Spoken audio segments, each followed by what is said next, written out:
racism. We will not bow down to injustice. We will not bow down. Exploitation.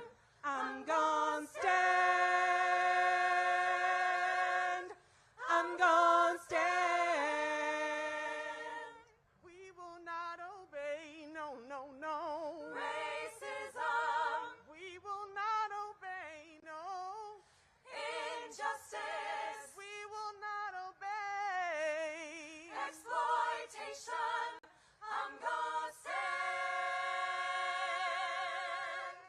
I'm gonna stand. No, I just can't tolerate racism. I just can't tolerate no injustice. I just can't tolerate exploitation. I'm gonna stand. I'm gonna stand. I'm gonna stand. What you gonna do? I'm gonna stand.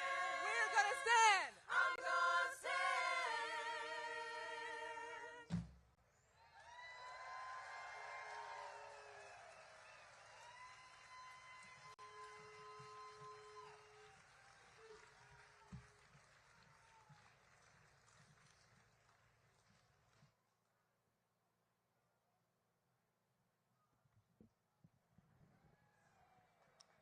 All right, good morning, everyone. My name is Kay Chatterjee. I'm the Executive Director of FreeDC, and I just want to say hello to DC. FreeDC is a new campaign to protect home rule in DC and to get dignity for the people of DC. So who here wants to make some noise for DC statehood? All right, we have an amazing lineup this morning. This is our pre-program, and before we get started, I just want to see who's out here in the audience with me. Who here is an ally from outside D.C.? Oh, wow. All right, well, you're going to hear a lot about D.C. this morning. Do we have folks from Ward 1 in D.C. here? Okay, all right, I hear you. Ward 2? Nice. Right up front. Ward 3? Okay, Ward 4? There we go. Ward 5? Yay, behind me. Ward 6? Ward 7? I hear some. Ward 8? All right. Thank you, Ward 8. Thank you for coming out. All right, so we have people from all across D.C. here today, and we're here earlier this morning because we know that this administration's reckless and damaging behavior impacts everyone in our country, but it particularly affects the people here in D.C. Our jobs, our local economy, our local autonomy, and governing local power are all under threat by this administration. We've had to live through things like seeing Black Lives Matter Plaza dug up, like seeing the peace sign taken down from the Institute of Peace by agents of the state who are armed. We know that at critical moments like this, it is people who are in the capital city that have a really important role to play. As the people here in DC, we have an opportunity to model for the nation what resistance looks like. When people see the capital city rise up, they rise up. So we're here this morning to talk a little bit about what it looks like for DC to rise up. This is our pre-program that's specifically about DC. We have an amazing lineup of speakers to help us with that. I want to thank the organizers of this event for making space for this part of the program where we get to talk about DC. DC is proud to be a place where people from all over the country come. People have come from all over the place to exercise our First Amendment rights. We have that right. We have the right to peacefully protest, and that is what we are doing today. We have the right to peaceful assembly, and we have to exercise that right if we want to keep that right. We have to exercise that right as often as possible, just like all of you are doing today. So, FreeDC is organizing people in all 8 wards in DC, plus all of our allies outside the district, and we want you to join us. We're going to have folks with FreeDC t-shirts just like mine and behind me, and with stickers moving through the crowd. You can sign up with one of them. On Monday, we're going to be out at Capitol Hill at Spirit of Justice Park to fight to restore DC's power over our local budget. And you're going to hear a few speakers talk about that today. You can learn about it at freedcproject.org. Most importantly, I want to thank all of you for coming out to this hands-off rally and thank the organizers for making this all happen. Courage is contagious. And I know that there are people who will claim that there's something dangerous about assembly and there's something dangerous about us. And in some ways, they're right. There is something dangerous about us because we have people power. We have the power that nonviolent, peaceful assembly brings. And we know that that has succeeded time and time again in nation after nation in situations like this. So we are here today to give each other courage. And to get us started, I'm so excited to introduce Reverend Haggler from Faith Strategies and Fellowship of Reconciliation to get us started this morning. Let's have a round of applause for Reverend Haggler.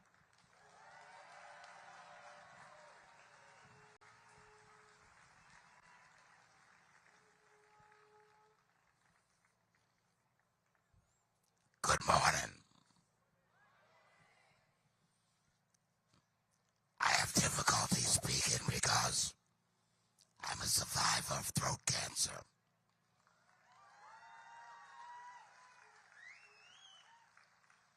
But even though I have difficulty speaking, it's time for all of us to speak up, stand out, and be strong.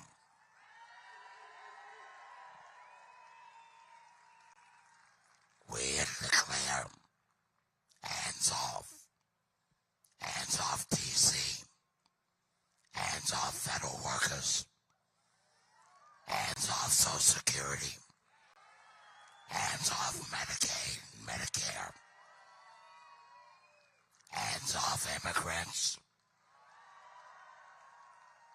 hands off the LGBTQIA community. We are standing up for democratic and constitutional order. We're standing up against the billionaire class.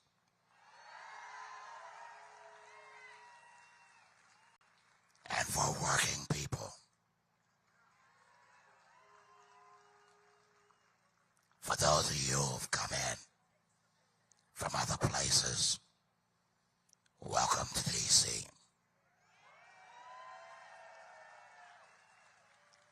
Where the D in DC stands for diversity. Because we are a diverse community representing everyone, every color, every language, the gender of diversity, the lifestyle of diversity. We are a woke city.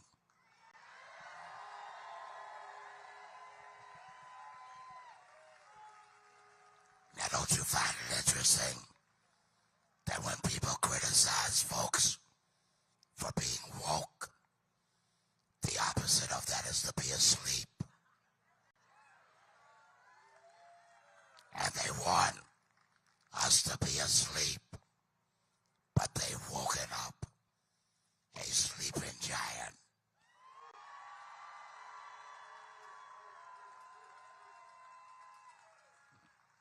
And they have not seen nothing yet.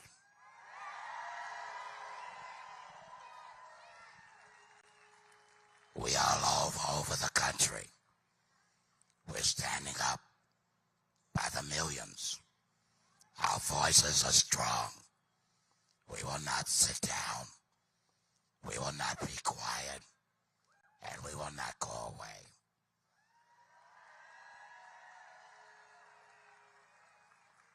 Let all the racists and the ignorant folks and the bigot folks running this government understand that we are people strong and America strong, and we're not going away. Continue to press your case. Continue to stand strong. Continue to represent the best of the U.S., which is free speech, the right to assemble, and the right to challenge government.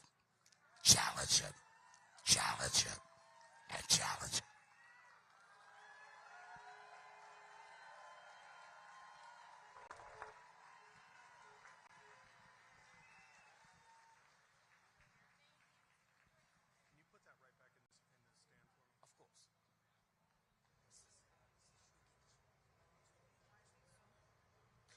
Mic check.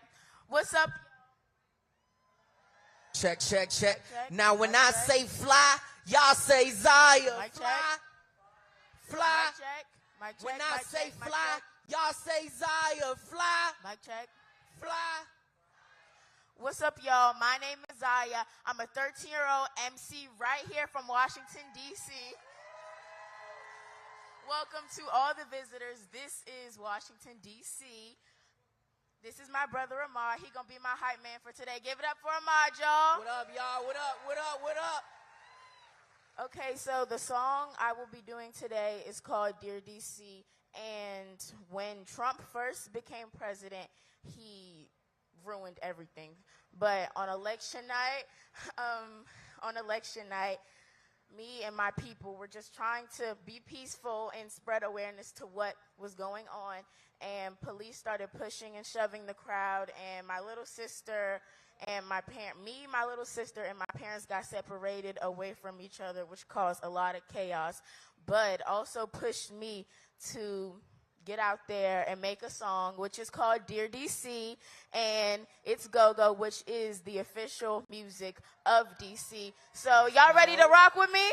Let's go. Let's go. Hands up, Hands up! hands up, Hands up! hands up. I'm a witness. I can see what's going on. I hope you listen. Cause I'm a player in my songs. I know the difference. Between what's right and what's wrong. This is business. We've been fighting for too long. Man, what is this? I used to consider it my home. You left me stranded. Now I'm feeling all alone and abandoned. From all the hate that you've shown single-handed. Now you got me in the zone and it's candid. You can hear it in my tone. I'm demanding that you turn every stone misunderstanding. Causing hate to be thrown up on my branding. And it hurts to the bone. Dear DC. Hands up! Dear DC. Hands up! Hands up! This is a letter from C. Hands up! Yeah, dear DC. I hope you listen to me. I'm disappointed in the way that you treat a human being. We're supposed to be the leaders. What does that really mean? Supposed to be the freest of the free speech. What happened to the time when the kids were really key? What happened to the times when you handled what's in my reach? What happened to the times there was go lie in the street? What happened to the love that you promised to give each? Every one of us with the contract deals breach. Dear DC. Hands up. Dear DC. Hands up. This is a letter from C. Put your hands up over there. Dear DC.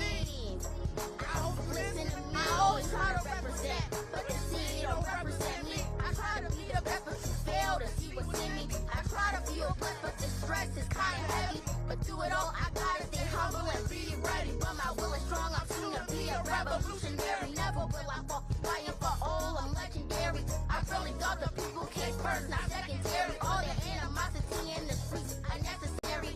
All for nothing, cause police is pushing and shoving. Lost my family in the mix, we started running.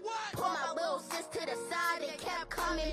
Now it's time I had to decide to do something. I just screamed, see your daddy's on his knees. Mommy running in circles, she crying, I'm yelling please. This is not rehearsal, just a moment I had to seize. My feelings are controversial, just a letter from Z. Dear DC. Hands up! Dear DC. Hands up! This is a letter from C. Dear DC. I hope you listen to me. When I say dear, y'all say DC. Dear. Dear. When I say dear, y'all say DC.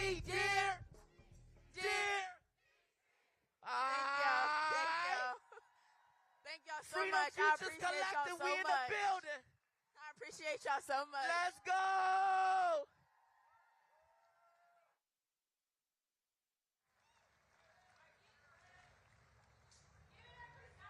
And Ahmad from Freedom Futures Collective. We also have some more Freedom Bops coming. And before that, we have Alisa Flamco speaking from 5051 DC. So give her a round of applause. What'd you...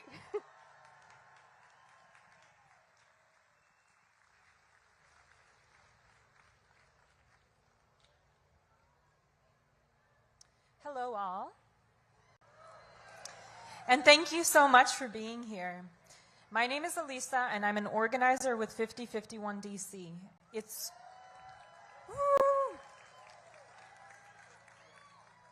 truly moving to look out from this stage and see so many of your faces. 5051 didn't begin as a formal organization, and I look around at you, and I think that I joined 5051 for the same reason that most of you guys are here today, because I saw something was wrong and I couldn't be on the sidelines any longer.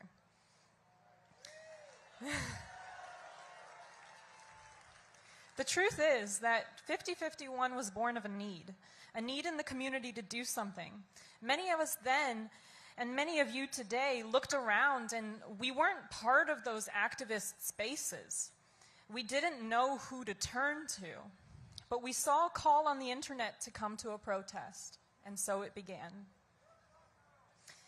This speech isn't meant to be a rah-rah for 5051. It's meant to remind you that the activists that you see here on this stage today were once people with no activism spaces who didn't know where to go. And if you're lost on where to go, but you want to do something, we're here. We want to include you. We've been here. We were afraid of our first protest. We didn't know what to expect. But we showed up anyways, just like you did today.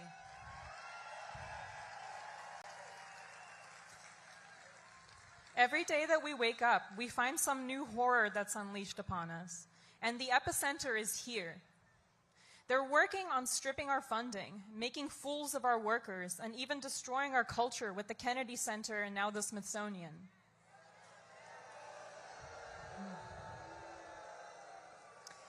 You would think that they have a lot more important things to think about, rather than ransacking our arts or releasing insurrectionists onto the street of our city.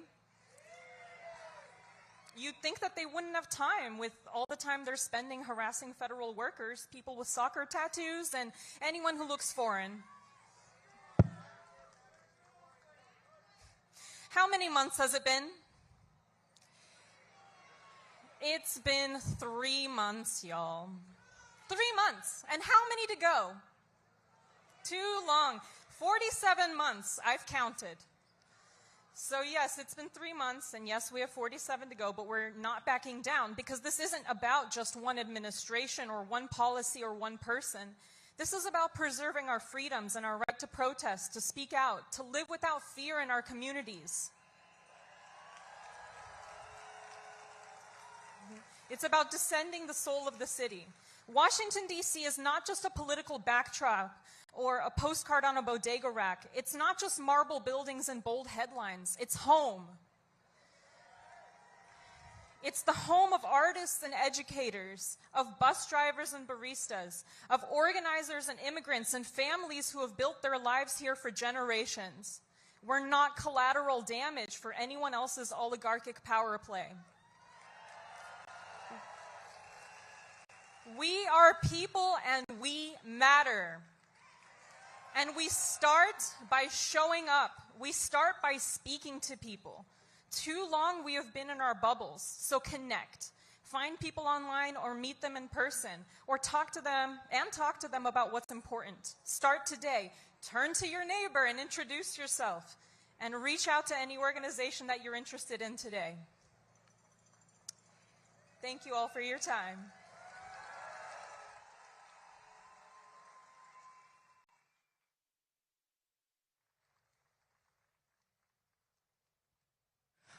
My name is Ahmad, and I'm representing the Freedom Futures Collective. And if you got pride, purpose, and power, I need you to make some noise right now.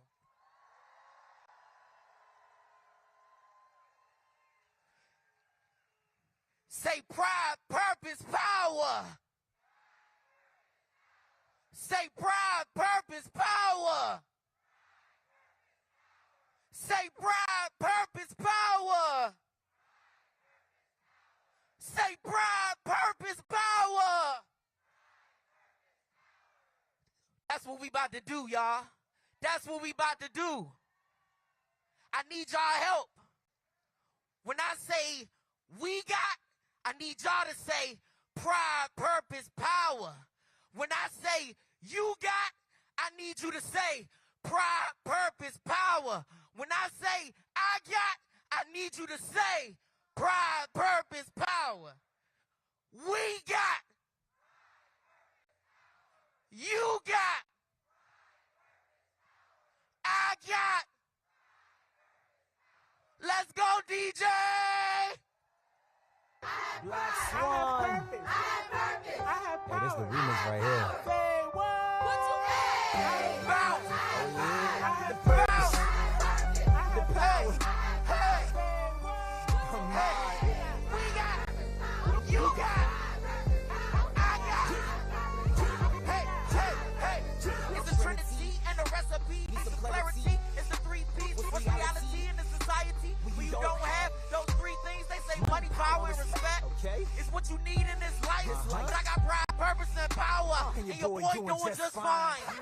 Standing tall as a tower, I be A-M-A-apostrophe-T. Please so sick, so let me take a seat. You don't get the picture when I get the cheese. Stood on my cues, now I'm standing on my keys. Black boy magic, tricks on my sleeves. Still serpents lurking. Pride, power, and purpose. I got the purpose. Hands up. Hands up. We got. You got. I got. We got. We got pride, purpose, power. And they say, what? Might be a fortune teller when we come together in the worst of weather. We've been running with our eyes closed. We can't make it no light in the dark. That's how you know that we light up the whole room when we come together with a spark. Cause we got. I have pride. I have pride. I have purpose. I have purpose. I get the power. I got power. Hands up. We got. We got. We got. We got. You got. You got. You got. I got. We got. You got. I got. Say what?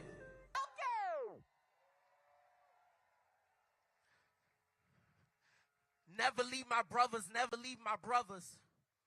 I got your back, you got my back, so we both are covered. Never leave my brothers, never leave my brothers. Been A1 since day one, and that's on my mother. Never leave my brothers, never leave my brothers. I got your back, you got my back, so we both are covered. Never leave my brothers, never leave my brothers. Been A1 since day one, and that's on my mother. Blood won't make us closer. You and me together, riding for each other, down for whatever. Money couldn't measure, cause it's truly been a pleasure. Just like when you sneeze, you know that I'ma bless you. You ain't gotta ask. All you gotta say is, bro, I need you and I'm headed your way. You told me about the haters and how they gonna hate, but to live my life, cause they just dead weight. It's all love, and I'm speaking facts, bro. Our bond go deeper than the voice of Satchmo. Since Snotty knows, yeah, we be those little two rascals. If you fall back, then you know I'ma catch you. Brothers for life, we gon' make it a tattoo. Jesus Christ knows that I could never cross you. I appreciate you like no other. Put your peace sign up if you love your brothers. I said, never leave my brothers, never leave my brothers. I got your back, you got my back, so we both are covered. Never leave my brothers, never leave my brothers. Been A1 since day one, and that's on my mother. Never leave my brothers, never leave my brothers. I got your back, you got my back, so we both are covered. Never leave my brothers, never leave my brothers. Been A1 since day one, and that's on my mother, y'all. Once again, my name is Ahmad, and I represent the Freedom Futures Collective. Thank you.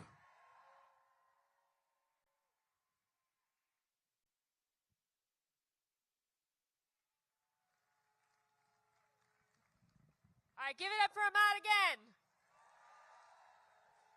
All right, next up we have a federal worker a group that we know has been really unfairly attacked by this administration, coming from the Federalist Union Network, which is the acronym I love, is fun. We have Paul Acadebe. Welcome up. I want to welcome you up here, Paul.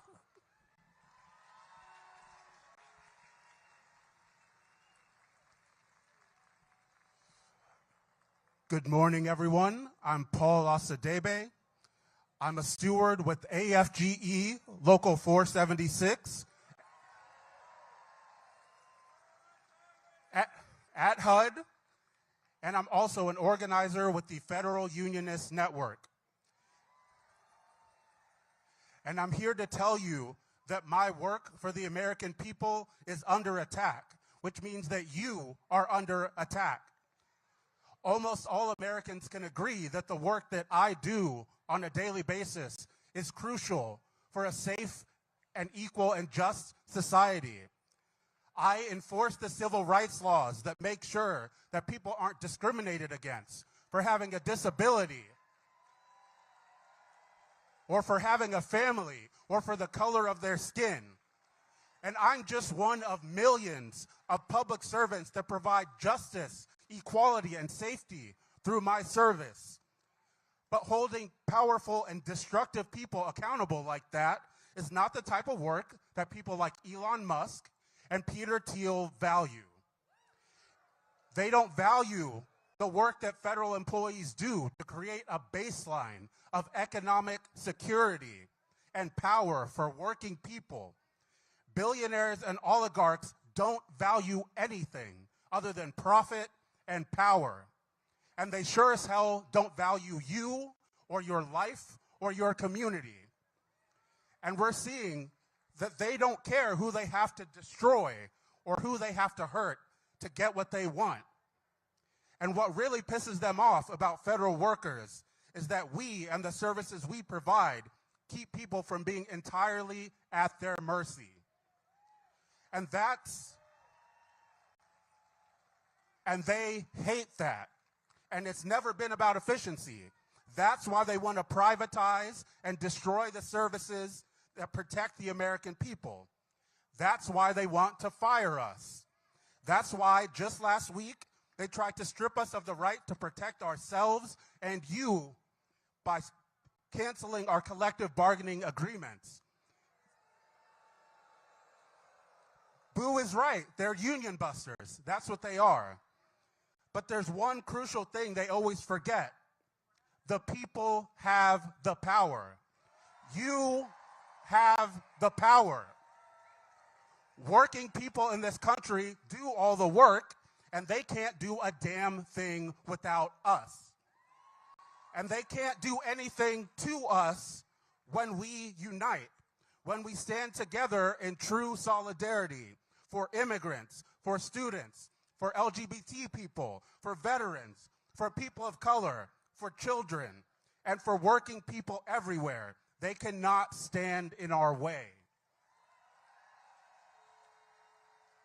So, to get them out of the way, we have to build power. And the only way to do that is to get more people out here with us. So not just the activists, but everyone, your coworkers, your entire community. We need to get them to congressional offices, at marches, at rallies, at federal buildings. We need so many people out in the streets causing such a ruckus that it leaves Musk and Trump shook. That's what we need. We have to create a bigger crisis for them than what they are creating for us. And the only way to do that is to organize. And organizing is not some magical thing for special people. Organizing is just talking to the people around you that you are in community with, speaking about your hopes, your fears, and the obstacles you all face, and then coming together with concrete steps to overcome them together. You're already an organizer if you brought someone here with you, if you had a conversation with them about coming out today. And that's what we have to do, one-on-one and group conversations in our workplaces, our schools, our churches. everywhere where people are affected by the corruption and the theft that's going on right now. So that's everywhere. So you can start by, in your workplace, for example, you can create a chart of everyone in your office.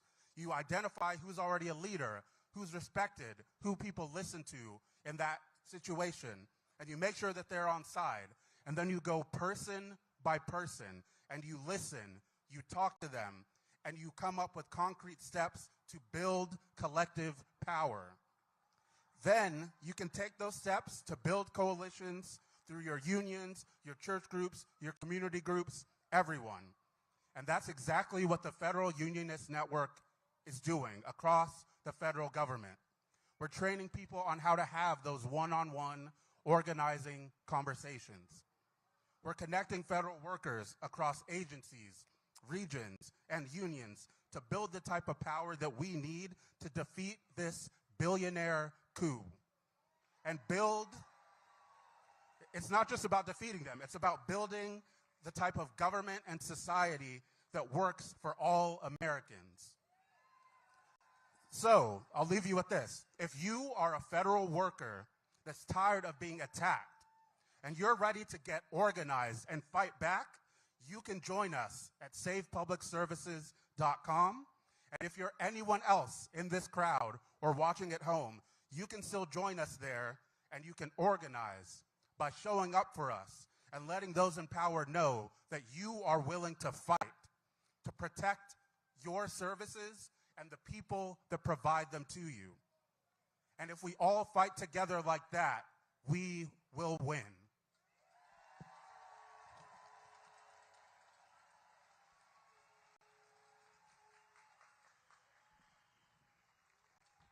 Test, test, test, test. What's up, y'all? What's up, DC? How y'all doing?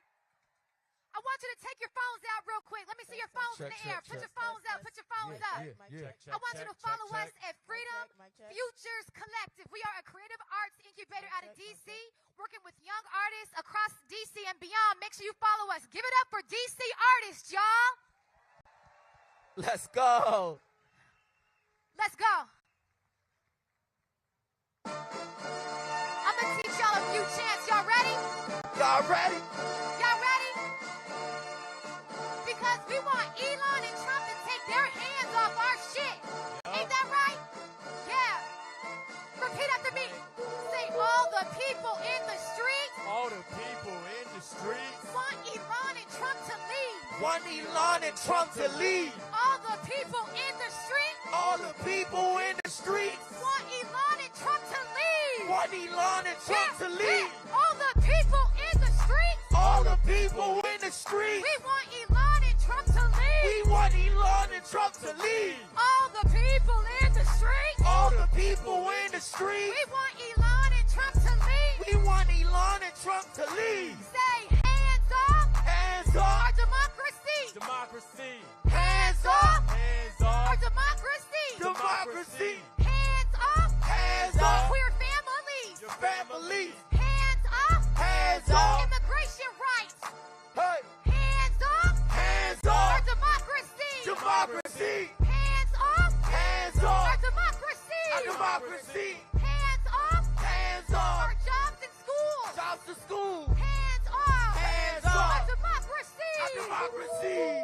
Where my Palestine supporters at? Where y'all at? Where y'all at? Let's go. Clap. Clap, clap, clap, clap, clap, clap, clap, clap. Hey, hey. Clap. Clap. Clap. Y'all ready? Y'all know this one?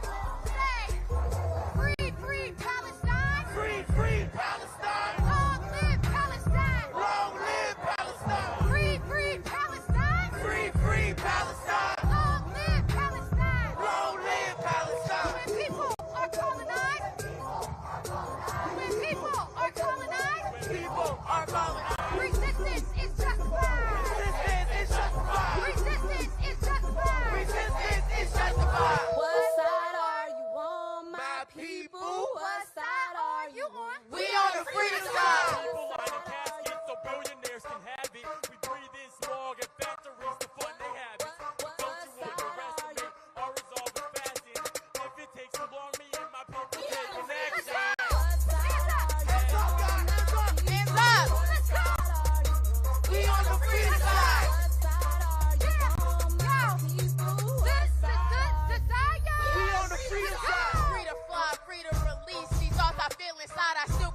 back and complete the mission. What side are you on, my people? What side are you on? We on the freedom side. What side are you on, my people? What side are you on? We on the freedom side. What side are you on, My people, what side are you on? We on the freedom side. What side are you on, my people? What side are you on? We on the freedom side. Thank you so much for the Freedom Futures Collective. FFC, we in the building.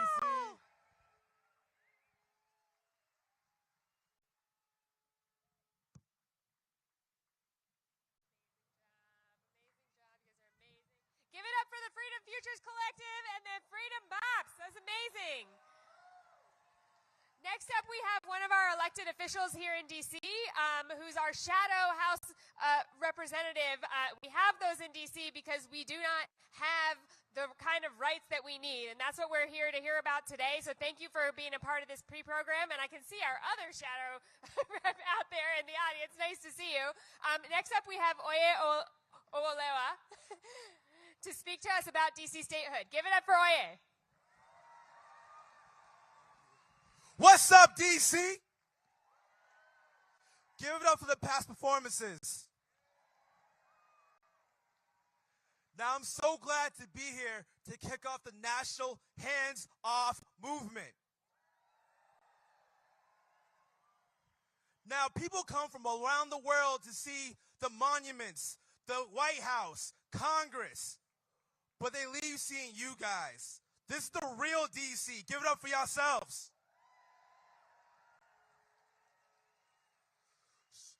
So as you all know, my name is Dr. Oloy, and I'm the U.S. representative of Washington, D.C., where we fight for statehood and voting rights.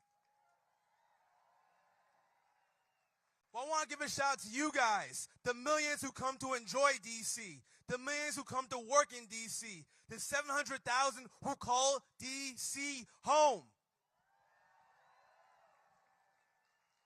Those among us that often live as second-class citizens until D.C. becomes a state.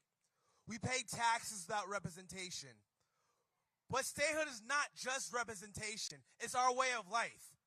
Last year, in the previous administration, we had a criminal code revision that were restored the way we want to live, that was struck down by the president and Congress. So the fight for D.C. statehood is not a Democrat thing, it's not a Republican thing, it's an American thing.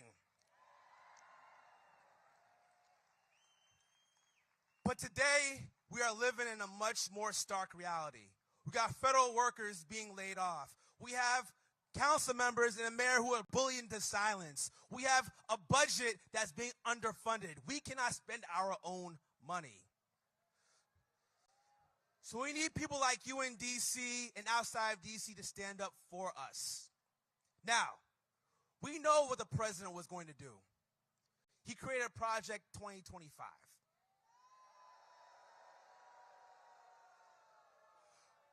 But in my opinion, the power belongs to the people. So we need to create a Project 2026 plan. One that supports organized labor and pushes Congress to pass the PRO Act.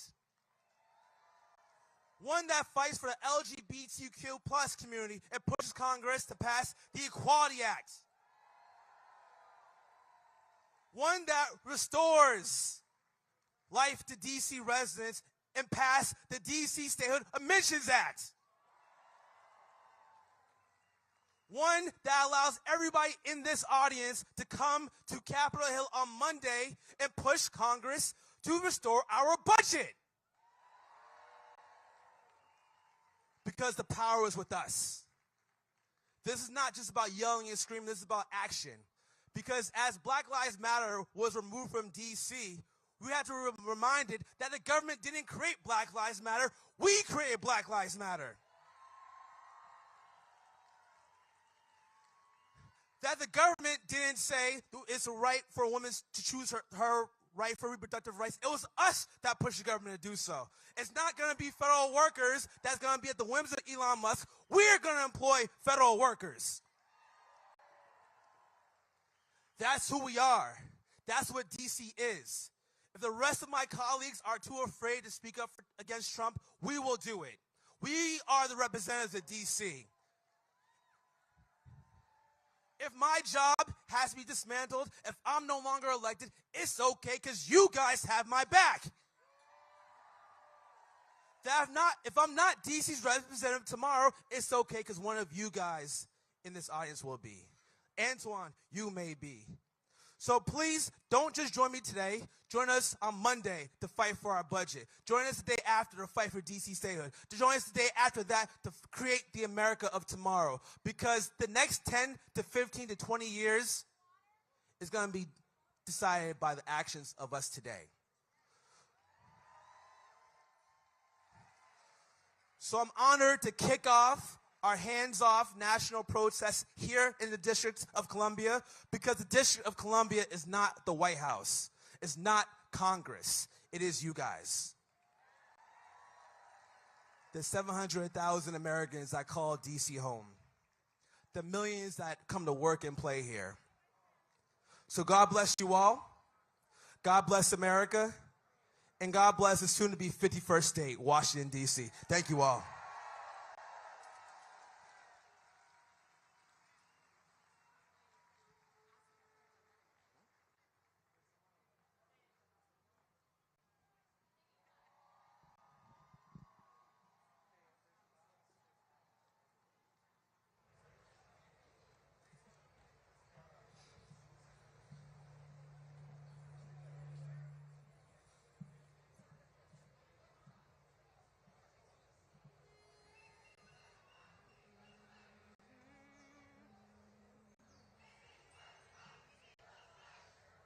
You're broken down and tired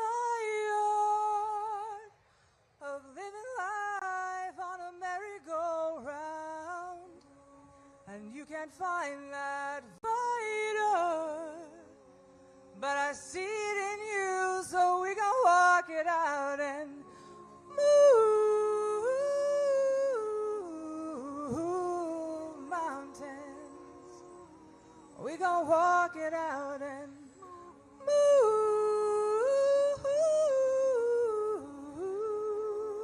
mountains, and we'll rise up, we'll rise like the day, we'll rise up, we'll rise unafraid, we'll rise up, and we'll do it 1,000 times again. When the silence isn't quiet, and it feels like it's getting hard to breathe, and I know you feel like dying, but I promise we'll take the world to its feet and move mountains, take it to its feet and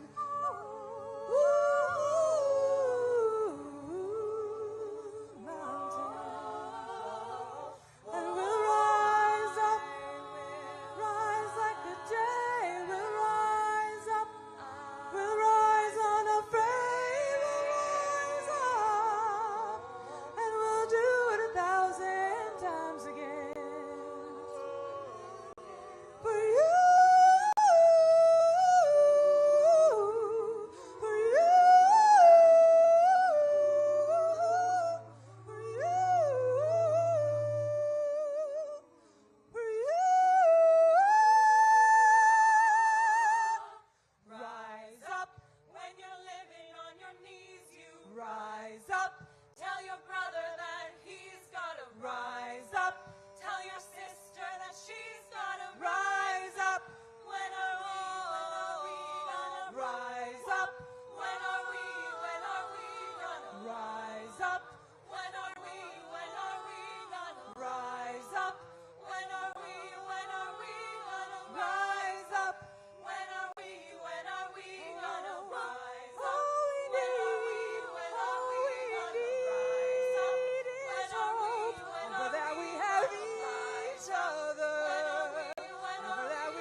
All right, we have reached the end of our DC specific program this morning. What did you all think about our amazing performers in DC? What do you all think about the talent we have in DC? I want to just close us out by just reminding us what is happening all around us in these buildings around us. We have people from Doge who are breaking into buildings. We have illegally broken contracts that we have with workers. We have an attempt to go after our entire economy. We know the reality in DC. The reality is that violent crime is at a 30-year low in this community. That's amazing, but they are using this opportunity to have an unqualified U.S. attorney come here and threaten mass incarceration. They're threatening federal police presence. They're threatening to increase their arresting power. They're hurling insults at our children and at our DC public schools, saying that our schools are inmate factories. These are lies. And I think that it's so important for us to have this hour of pre-programming about DC so that we can tell everyone here who's visiting us for this day that these are lies. Race and crime are inextricably linked to DC's struggle for autonomy and have always been used by racist federal leaders as an excuse for preventing DC from governing ourselves. So we had this pre-program today so we could have you join us in saying no more. So I'm going to say hands off, and I want you to say DC. Hands off. DC. Hands off. DC. Hands off. DC. Now I'm going to say free, and I want you to say DC. Free. Free? Now I'm going to say DC. I want you to say statehood. DC? DC? DC? DC? DC? DC? All right, thank you so much for coming out to the pre-program. We're going to start the program in just a few minutes.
Welcome to Hands Off, the People's Veto Rally in Washington, D.C.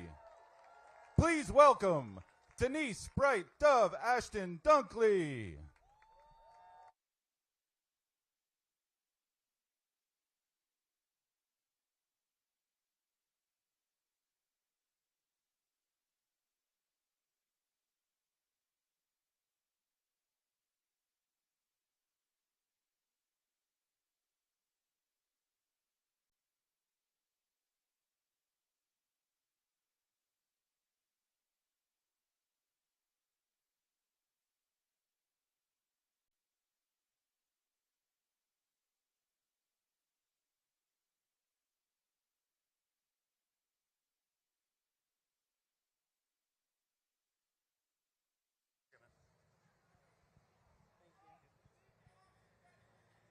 Hey. Greetings, everyone. Nudelintam Elipan, Delawense Denise, Sapalee Mametake Mu. I am glad you all came. My name is Denise Bright Dove Dunkley. I am Nanticoke from the Lanticoke Lenape Nation, Turtle Clan.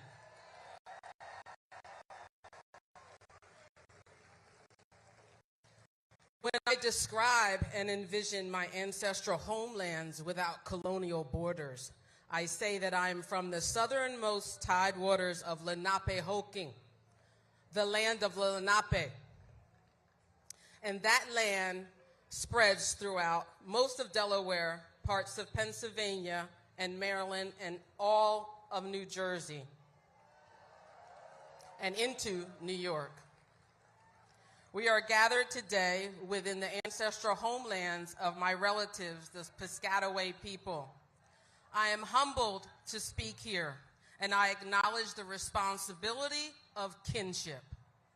I want to thank the Piscataway Nation for their unwavering stewardship of this territory, and I ask you all to do the same.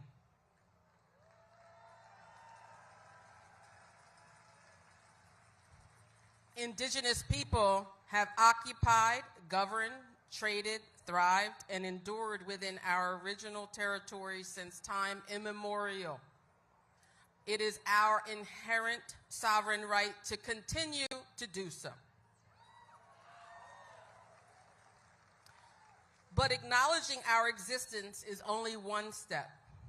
Good allies also amplify and elevate the voices of those they are helping. We are in a time of uncertainty. Indigenous, Black, and Brown are in dire need of assistance. In fact, solidarity is critical for our collective futures.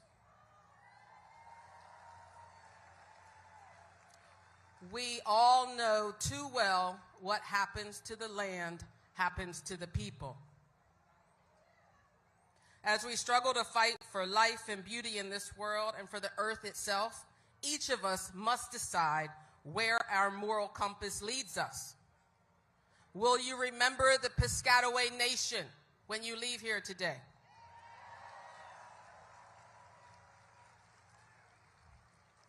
Will you honor the earth?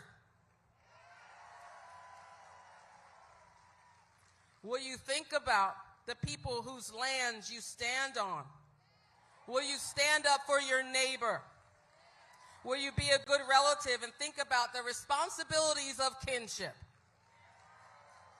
Will you remember our more than human relatives, those who suffer from the greed of humanity, our four-legged, our winged ones, the creepy crawlies, our soil, our waterways, and our air? What about the rights of nature? A special prayer to all of my relatives who are suffering. My thoughts and prayers are with Palestine. And whatever else you can shout out, I want to hear it.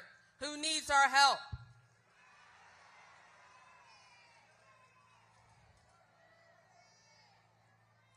Kishlemiin, Wicheminin, and Kanakahinin. Wanishi, Wanishi, Creator, help and watch over us. Thank you. Thank you.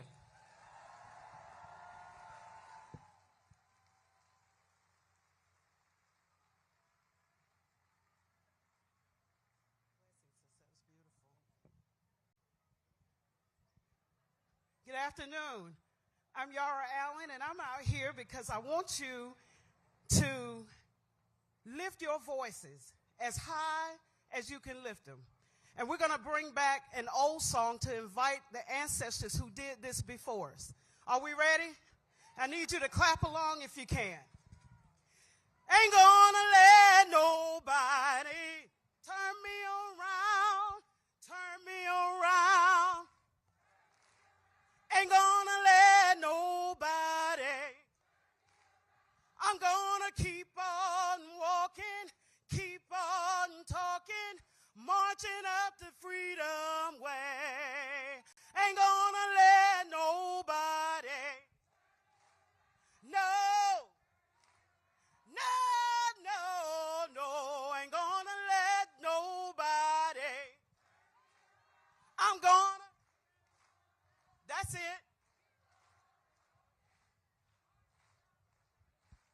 Yeah, ain't gonna let this president. No, no, no, no. Ain't gonna let this president. I'm gonna keep on walking, keep on talking, marching up the freedom way. Ain't gonna let racist politics. No. No, no, no, no, no, no, no. Ain't gonna let racist politics. I'm gonna.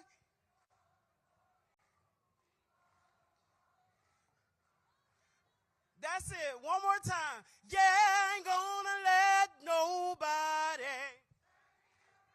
No. No, no, no. Ain't gonna let nobody. I'm gonna keep on. Can we keep doing that? Keep on talking. I'm gonna keep on walking. Keep on talking. Keep on walking. Keep on talking. Marching up to freedom lane. Come on and give it up for Reverend Dr. William J. Barber II.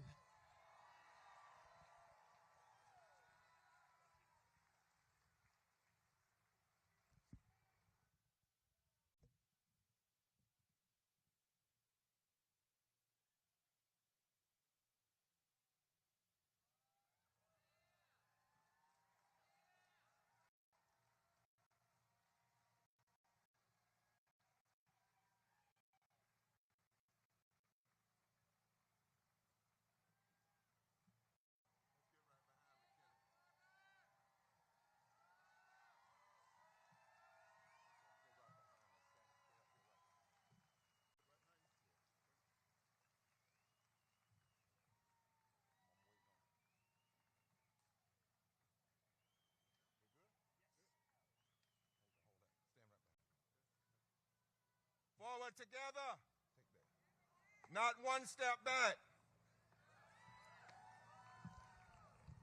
57 years ago, on April the 3rd, Reverend Dr. King said the night before he died, nothing would be more tragic than for us to turn back now. God help us not to turn back from the vision of our Constitution, that is to establish justice, to promote the general welfare, to provide for the common defense, and to ensure domestic tranquility. When Trump and Musk and Johnson and their minions are signing unconstitutional executive orders, unconstitutionally firing people, trying to pass an unjust budget, and wrongfully raising tariffs that will not only hurt Wall Street, but back street and side streets and side roads. When they are doing this, we must say every day, we will stand up in truth and raise our voices and votes and declare, take your hands off of our democracy.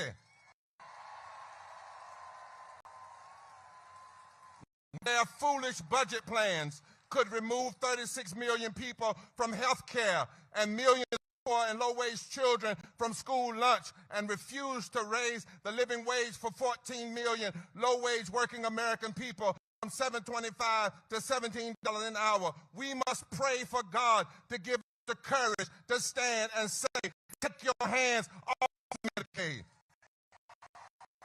Take your hands off Take your hands off our voting rights. Take your hand off our living wages. Take your hand off our public education.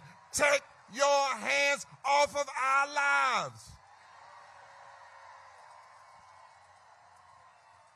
When greedy technocrats with a supremacy philosophy want to rule the country, we with moral vigor and righteous indignation must stand up and say no. We cannot be at ease in America. History is pushing us, the present is demanding us, and the future is calling us. I said in 2018 that every age must have a movement of people that will build a moral fusion mass movement that stands together because issues before us are not about left versus right or Republican versus Democrat, but about right versus wrong and justice versus injustice. And with the help of the divine, we must unite more and more, declaring that we are black, we are white, we are Latino, we are Asian, we are Native, we are young, we are old, we are North, we are South, we are East, we are West, we are gay, we are straight, we are trans, we are America, and we ain't going nowhere.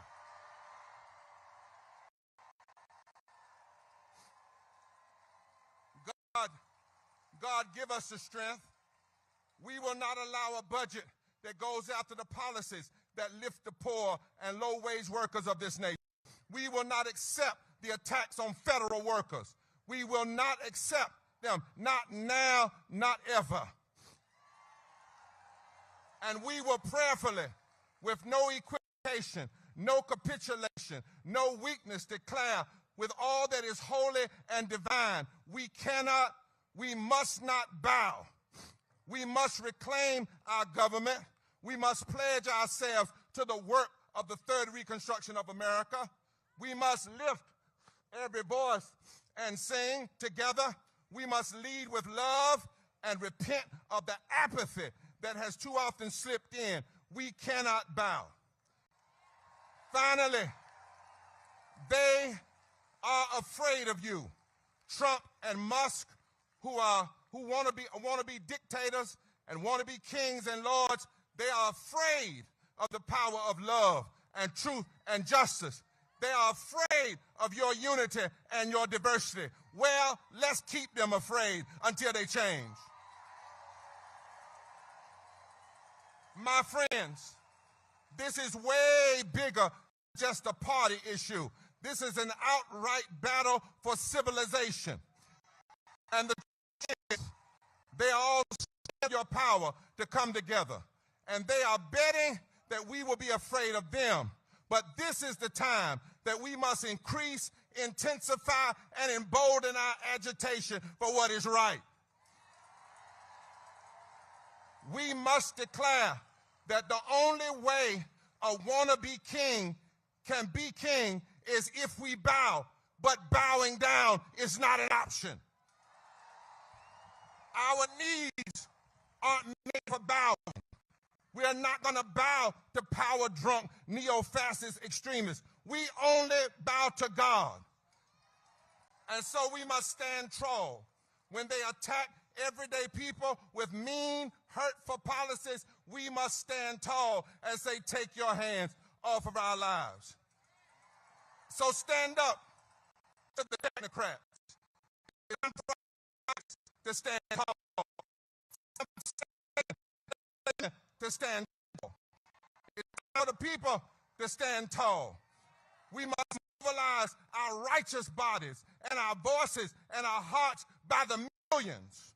We must stand tall because bowing down is not an option. It might take mass call-ins, but stand tall. It might take mass sit-ins, but stand tall. It might take nonviolent civil disobedience, and they might arrest us, but stand tall. It might take mass pray-ins, but stand tall. It might take class action lawsuits, but stand tall. It might take having a labor strike day on election day so that working people can vote. But stand tall. Stand tall in every precinct. Stand tall in every voting district. Stand tall in every city. Stand tall in every state. Stand tall in truth. Stand tall in love. Stand tall in justice. Stand tall and demand that they take their hands off our democracy, and the God of the universe will be with us. Stand tall. Bowing down. Say it with me. Bowing down. Bowing down. Bowing down is not an option. Stand. Stand. Stand. Stand. Stand.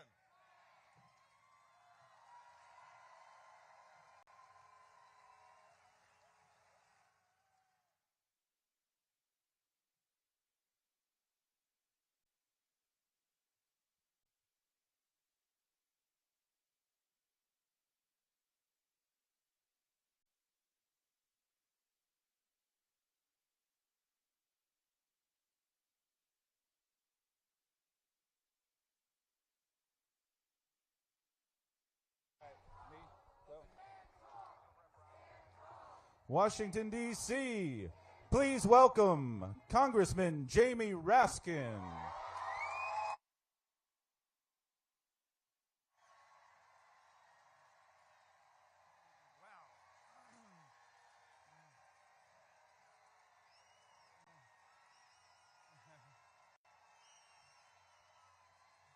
Hello, indivisible.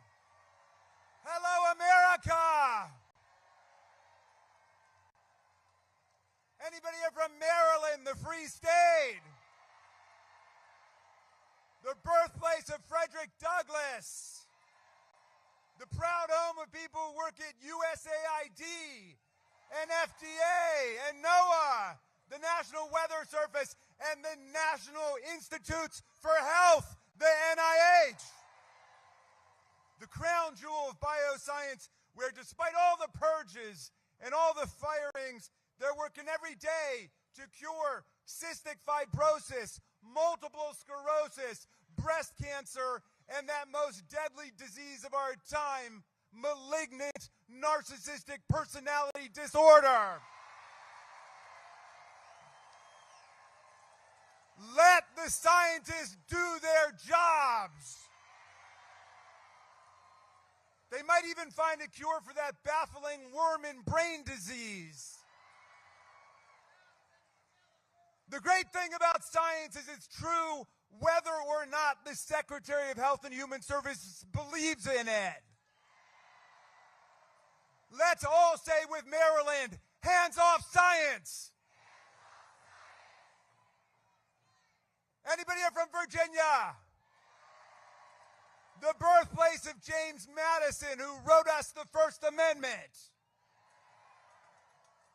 It separated church and state for the first time in human history. It gave us the right to speak freely, to publish freely, to worship freely, to assemble freely, and to petition government for a redress of grievances.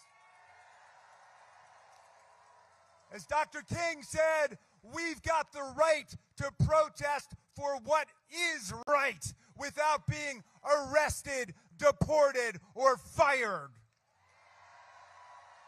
We got the right to read the books we want, including 1984 and The Handmaid's Tale, even if they now belong in the nonfiction section. We've even got the right to call the president deranged for crashing our economy, destroying $6 trillion of wealth, and turning my 401k into a 201k. And the press has the right to call the Gulf of Mexico the Gulf of Mexico.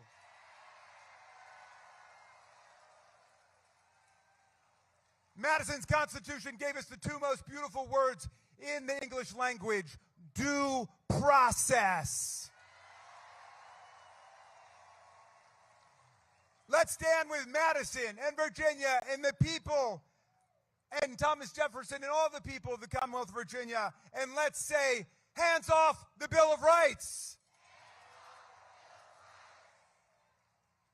Hello to the 713,000 tax-paying, patriotic citizens of Washington, D.C. Your officers, like Michael Fanone, joined the Capitol Police on January 6, 2021, to defend Congress against the worst insurrectionary and mob violence of American history brought down on the Capitol, which wounded, hospitalized, and injured more than 140 of our police officers. These were mobsters who turned the flag of America into a weapon of war against our police. And now Donald Trump says he wants to set up a fund to compensate them. Mr. Trump, if there's going to be a fund to compensate people for January 6th, we're going to compensate the police officers and their families.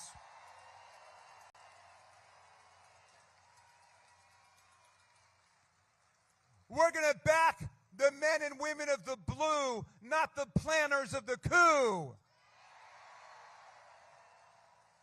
Meantime, the people of D.C.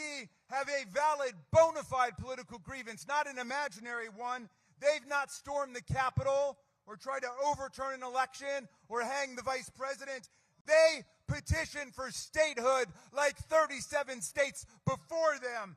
They did it the right way. So we say to Donald Trump and Elon Musk, hands off Greenland. That's an independent country. Hands off Canada. That's an independent country. Hands off Panama. That's an independent country. Statehood for Washington, D.C. And let's say with the people of Washington, free D.C.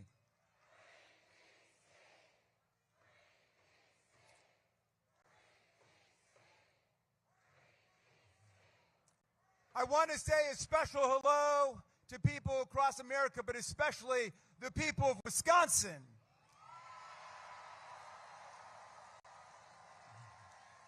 They showed America that organized people who want nothing but freedom can defeat organized billionaires who want nothing but power. Here in America, Mr. Musk, justice is not for sale, and we don't raffle off state Supreme Court judgeships for million-dollar prizes. Stop trying to buy our votes. Stop ripping off our government, and stop stealing our data.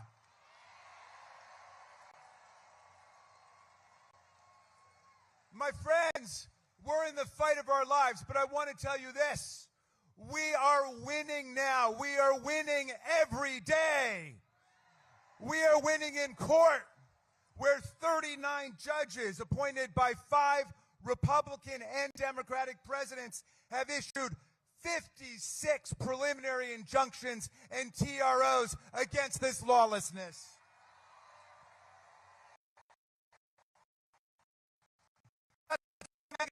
Now want to impeach judges like Judge Boasberg, the chief judge of the D.C. District. Yesterday, he ordered the return of Kilmer Garcia, a legal resident of the United States, married to a U.S. citizen. They sent him to a dictator's prison in El Salvador. The administration was forced to admit that his deportation was without due process and was, quote, an administrative error. But get this, then Trump said, well, c'est la vie. Mr. Garcia would have to stay in that torture facility because the U.S. no longer had custody over him. But Judge Boasberg told him that if you've got the means to unlawfully deport someone, you find the means to bring them back.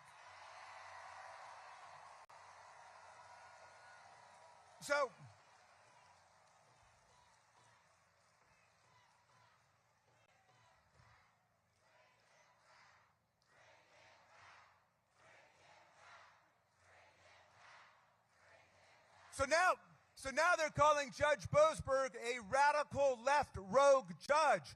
The problem is he was appointed to the bench first by President Bush. He was Justice Kavanaugh's roommate at Yale. He's known as a pillar of the legal establishment. They say, though, the number of courts striking down Trump's policies is completely unprecedented. Well, so what? That's only because the number of his illegal actions are completely unprecedented. The judges are doing their jobs. They're doing their jobs. Let's tell MAGA what democratic movements all over the world tell the dictators of the world. Hands off the courts. Hands off the courts.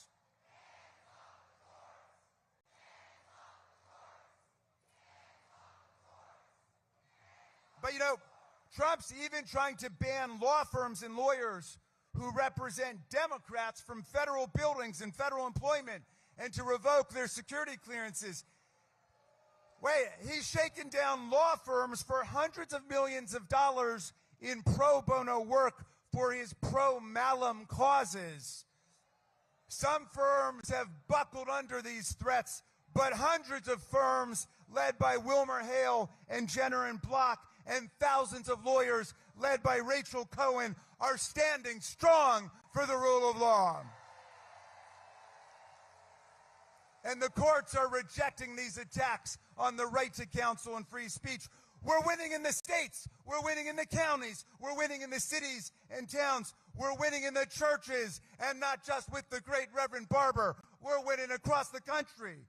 No moral person wants an economy crashing dictator who knows the price of everything and the value of nothing.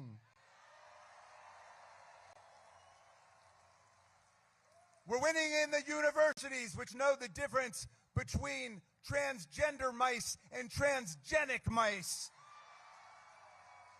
And they know the difference between academic freedom and political tyranny. We're winning with veterans across America who know which side we were fighting on in World War II. And when they see Nazis marching down the boulevard, they don't see very fine people on both sides of the street.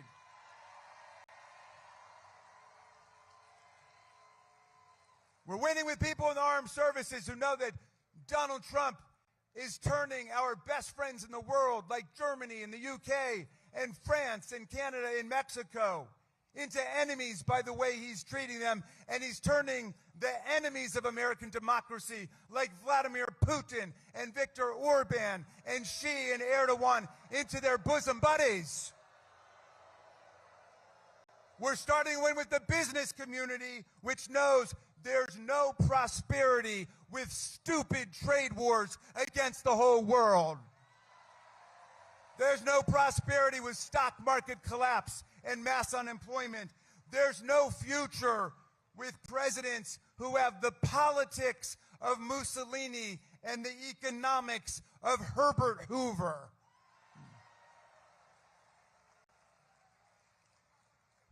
But now look, Elon Musk and the Silicon Valley billionaire mafia believe that high IQ tech supermen obsessed with eugenics and impregnating as many women as possible are destined to govern the rest of us. In other words, they're going to rule in their vision. They believe democracy is doomed, and they believe regime change is upon us if they can only seize control of our payment systems, our data, and our computers. Their guru, Curtis Yarvin, a.k.a. Mencius Moldbug, says American democracy is a failed experiment. He praises slavery and its positive effects for the African American community.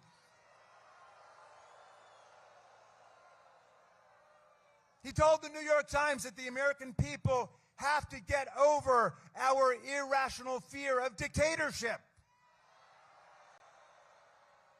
On January 20th, the day when Donald Trump did not put his hand on the Bible, even his own Bible, available online to true believers for the low, low price of $59.99. On that day, when he swore to support our Constitution, we saw what a dictatorship of autocrats and plutocrats and kleptocrats and theocrats looks like. It's a twice impeached, multiply bankrupted, very stable genius standing in front of oligarchs Elon Musk, Mark Zuckerberg, and Jeff Bezos, standing in front a cabinet of billionaires and Putin followers who make war plans over the public signal app, even while they're literally sitting in the Kremlin. But I want to tell you something. Moldberg and Vance and Musk, they may have access to artificial intelligence, but they've got no access to human intelligence. These founders of the Dark Enlightenment, as they call themselves, are no match for the founders of the actual Enlightenment, like Madison and Jefferson and Ben Franklin and Tom Paine, much less the leaders who took down slavery and built Reconstruction, like Abraham Lincoln and Harriet Tubman and Thaddeus Stevens and Frederick Douglass. If they think they're going to overthrow the heroes of American democracy, they don't know who they're dealing with. Our founders wrote a constitution that does not begin with "we the dictators." The preamble says, "We the people." We the who? Did you say the corporations? We the people, in order to form a more perfect, did you say a more perfect government? We the people, in order to form a more perfect union, establish justice, ensure domestic tranquility, provide for the common defense, promote the general welfare, and secure to ourselves and our posterity the blessings of liberty, do hereby ordain and establish the Constitution of these United States of America. That's our preamble. And then the very next sentence is, all legislative power is vested in the Congress of the United States of America. And it lays out all the powers of Congress, the power to regulate commerce domestically and internationally, which means it's Congress that controls tariffs, not the president, not Elon Musk. Their tariffs are not only imbecilic, they're illegal, they're unconstitutional, and we're going to turn this around. Congress has the power of the purse to raise money and spend money. An Appropriations Act is a federal law, like a law banning assault on federal officers. It's not a budgetary negotiation. It's not a suggestion to the executive branch. If we say spend money on childhood education or cancer research, you spend that money. Congress is the lawmaking branch, the predominant branch, as Madison put it. And don't buy any of this fifth grade propaganda about three co-equal branches. First of all, co-equal's not even a word, okay? It's like extremely unique. But secondly, read Article 2 of the Constitution about the president. After all those pages about Congress, 4 short paragraphs. The most important one, Section 4, which is all about how you impeach a president for treason, bribery, and other high crimes and misdemeanors. If we're co-equal, how come we can impeach him and he can't impeach us? What's the core function of the president, my friends? And teach your children to take care that the laws are faithfully executed. Not twisted, not distorted, not maligned, not trashed. Take care that the laws are faithfully executed. All we say to Donald Trump is, do your job.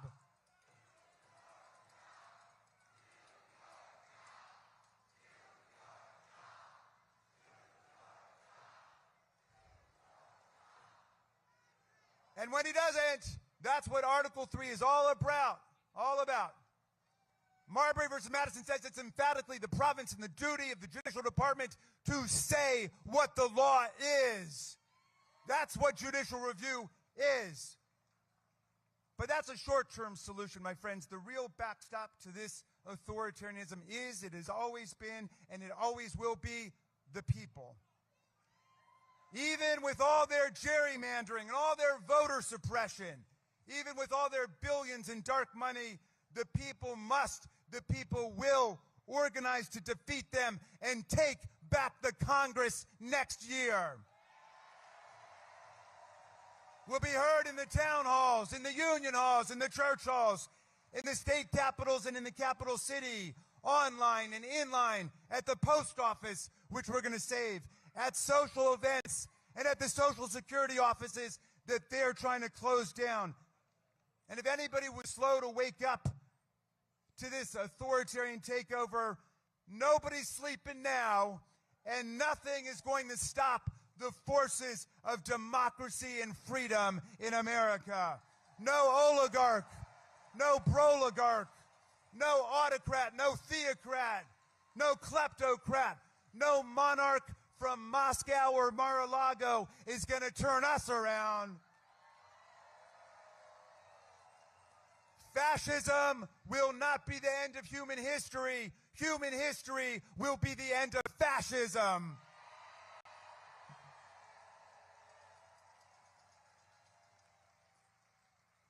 The deranged cult of MAGA will not destroy the economy built by free labor, free ideas, and free markets. The economy, The Economist magazine called 6 months ago the envy of the world. The envy of the world. My friends, we are not only the liberals who believe in liberty. We are not only the progressives who believe in progress. We are the conservatives who will defend the land, the air, the water, the climate system, the Constitution, the Bill of Rights, Social Security, Medicare, Medicaid, the Affordable Care Act, the Voting Rights Act of 1965, the Civil Rights Act of 1964, the National Labor Relations Act, the Fair Labor Standards Act, the Clean Water Act, the Clean Air Act, everything that their party of nihilists and authoritarians wants to tear down in the next few weeks, we are going to conserve and defend for future generations of Americans.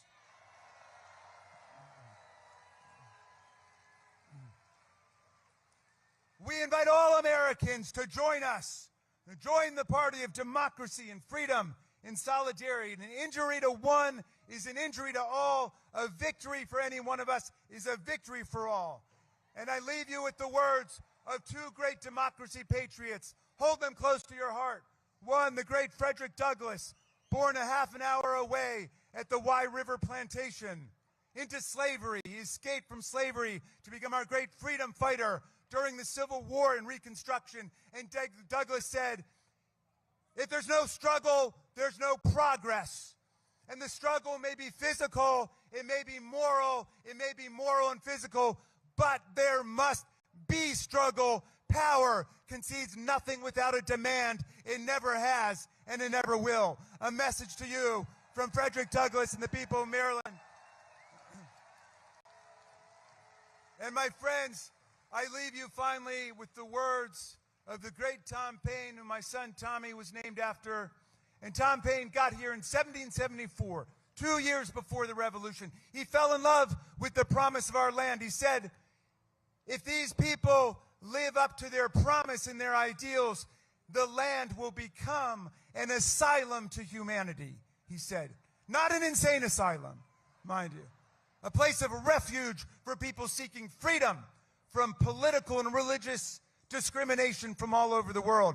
And he wrote the pamphlet that ignited our revolution, Common Sense, by which he meant the sense we all have in common when we're willing to reason together without myth and dogma and what we would call propaganda and disinformation. But you know, 1776 was a tough year, and the country was split. There were some people running around saying, you can't beat the kings and the queens. You can't beat the autocrats and the monarchs. You can't separate church and state. For all of history, people have lived under thugs and dictators and kleptocrats like Vladimir Putin and Donald Trump. But half of the people said, no, let's try something different. Let's pledge to ourselves our sacred honor, our fortunes, our lives, to build something different. And so Paine wanted to write a pamphlet to give people hope during the darkest hours.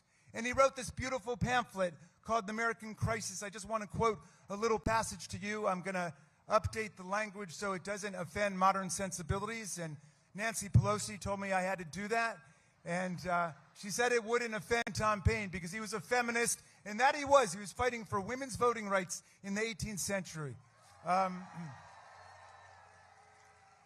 Paine said, these are the times that try men and women's souls.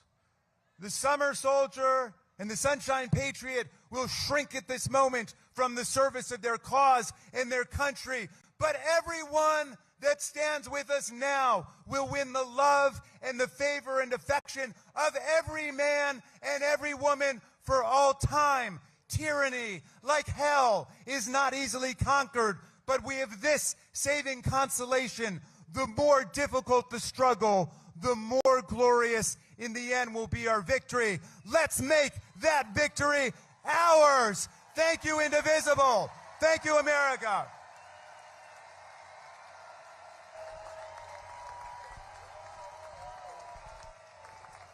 Please welcome Congressman Maxwell Frost.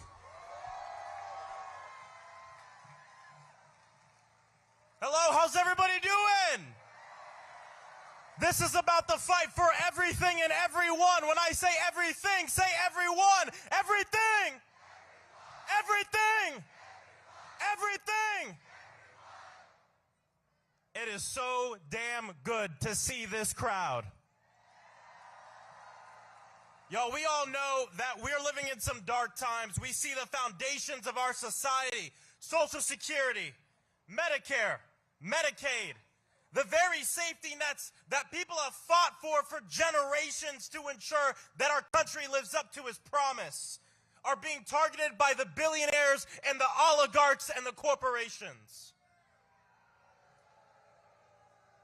This insidious rise of authoritarianism is fueled by corrupt billionaires and mega corporations who believe that they have the right to control every aspect of our lives. Our health care, to our schools, to our thoughts, to our very speech.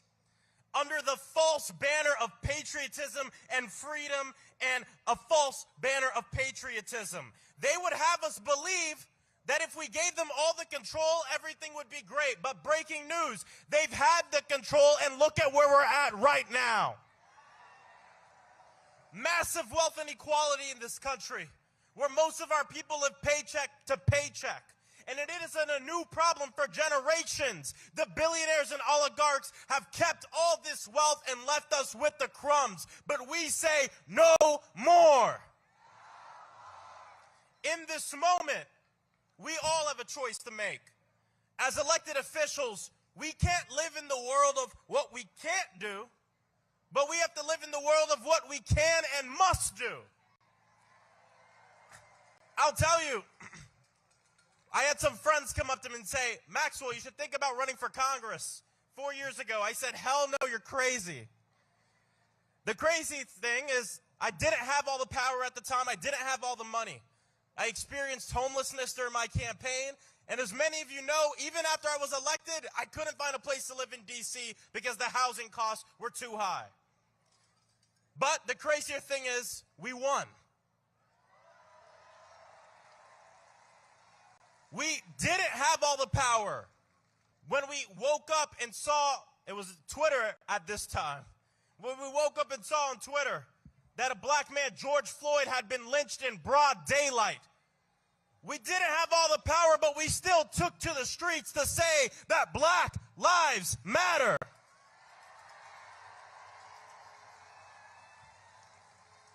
They didn't have all the power when a gunman walked into Marjorie Stoneman Douglas in Parkland, Florida, and murdered 17 students, children, and teachers.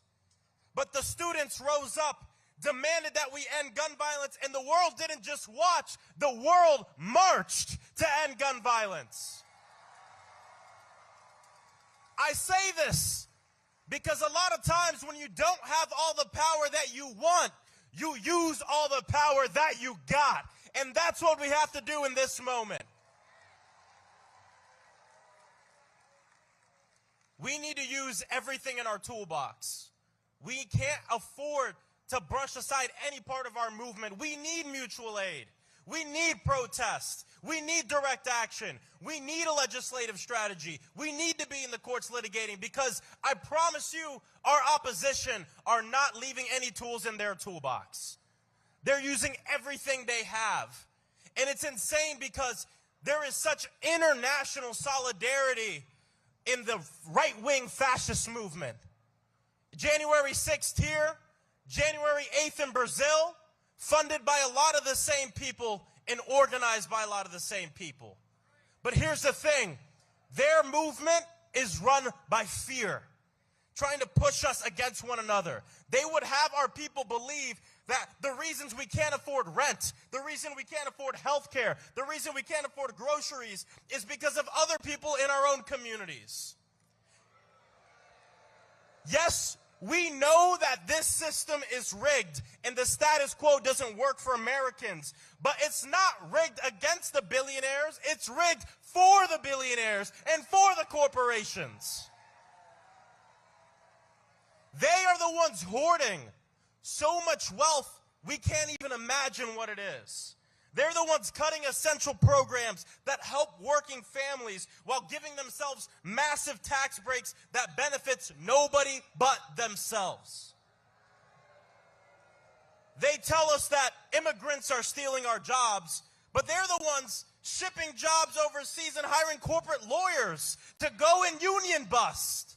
They're the ones that are screwing us over on the jobs. They tell us that trans people are a threat to our children, but they're the ones dismantling public education. They're the ones denying the climate crisis. They're the ones poisoning our planet. They're the ones doing nothing about the national public health emergency of gun violence.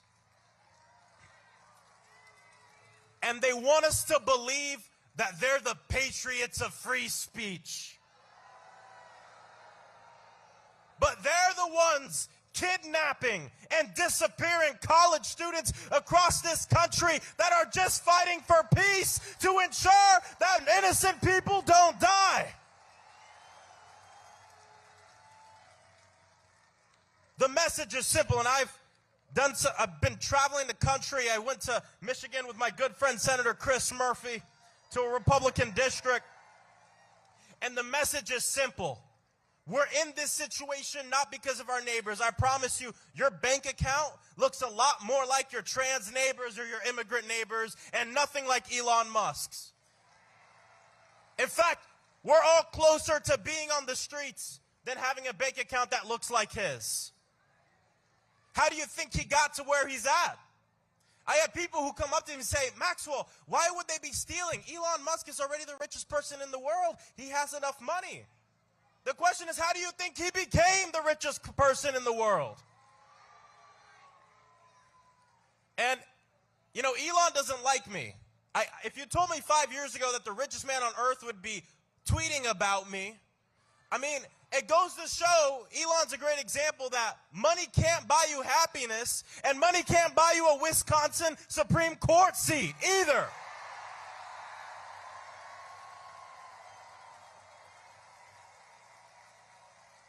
But I'll tell you, our way out of this is not to back down, is not to be silent, is not to be divided. Throughout human history, authoritarians, they're never satisfied with the power that they have. And so they test the bounds, they push the limits, they break the law, and then they look at the public to see if they're quiet or if they're loud. If we are quiet, if elected officials are quiet, then we are complicit. And we cannot be complicit in the tearing apart of Medicaid, of Social Security, of food stamps, of nutritional assistance, of the things that we fought for and earned.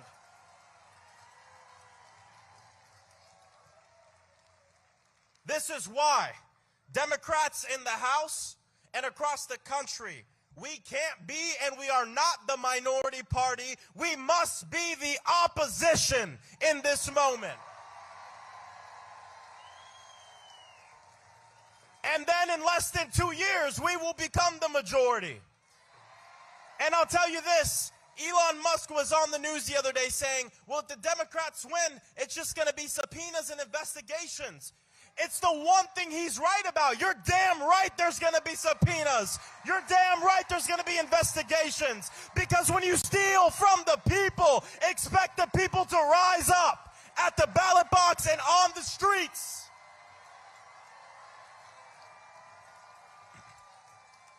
Look, I'll end with this. I'm not going to be the one to sit here and say everything is going to be okay. Because to be honest, there's going to be a lot of people, and there's already a lot of people who are not okay, who are suffering from this authoritarian right-wing regime that is trying to have a billionaire takeover of our government. But the good thing is we are not alone. Not just in this moment and in this crowd, but I mean we're not alone in the grand mosaic of humanity and timeline of justice. We stand alongside the water protectors, the freedom fighters, the anti-war warriors, the labor organizers, and movements of working people throughout human history that have seen the world through the eyes of the most vulnerable and said, we are all together. We are not divided and we are not apart. And it's not going to be easy. And I know this coming from a movement. You know, I got involved in politics when I was 15 years old because I didn't want to get shot in school. I was a part of movement for 10 years and still part of the gun violence prevention movement. That the time when the most people give a damn about our issue is coupled when there's the most death and chaos. A movement when the country is paying attention to us. This is what's going on right now. I always tell people, the testament of an organizer is what you do when nobody's paying attention. But the testament of a movement is what you do when the world is watching.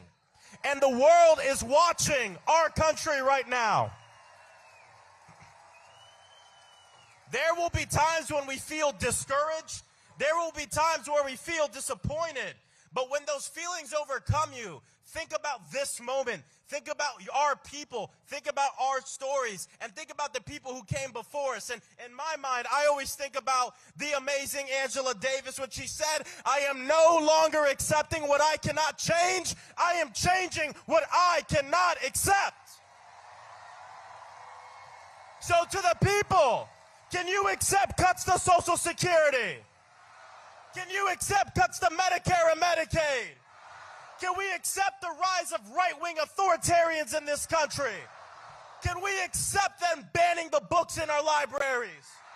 Can we accept them trying to ethnically cleanse our people from a land? Can we accept kids being mowed down in their schools?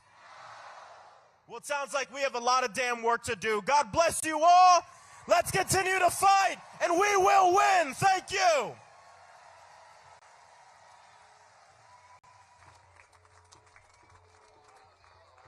Please welcome Move On Executive Director, Rana Epting. Hello, DC. I'm Rana, and I'm with Move On. Who's a Move On member? Raise your hand. That's right, because at Move On, we believe in the power of the people. We believe in the power of collective action, and that's what today is all about. Look, we know Trump and Musk and the Republicans have been launching an all-out flood-the-zone strategy to overwhelm us with attacks on Social Security, Medicaid, on other critical services and benefits that we've earned, on attacks on our rights and our freedoms. They want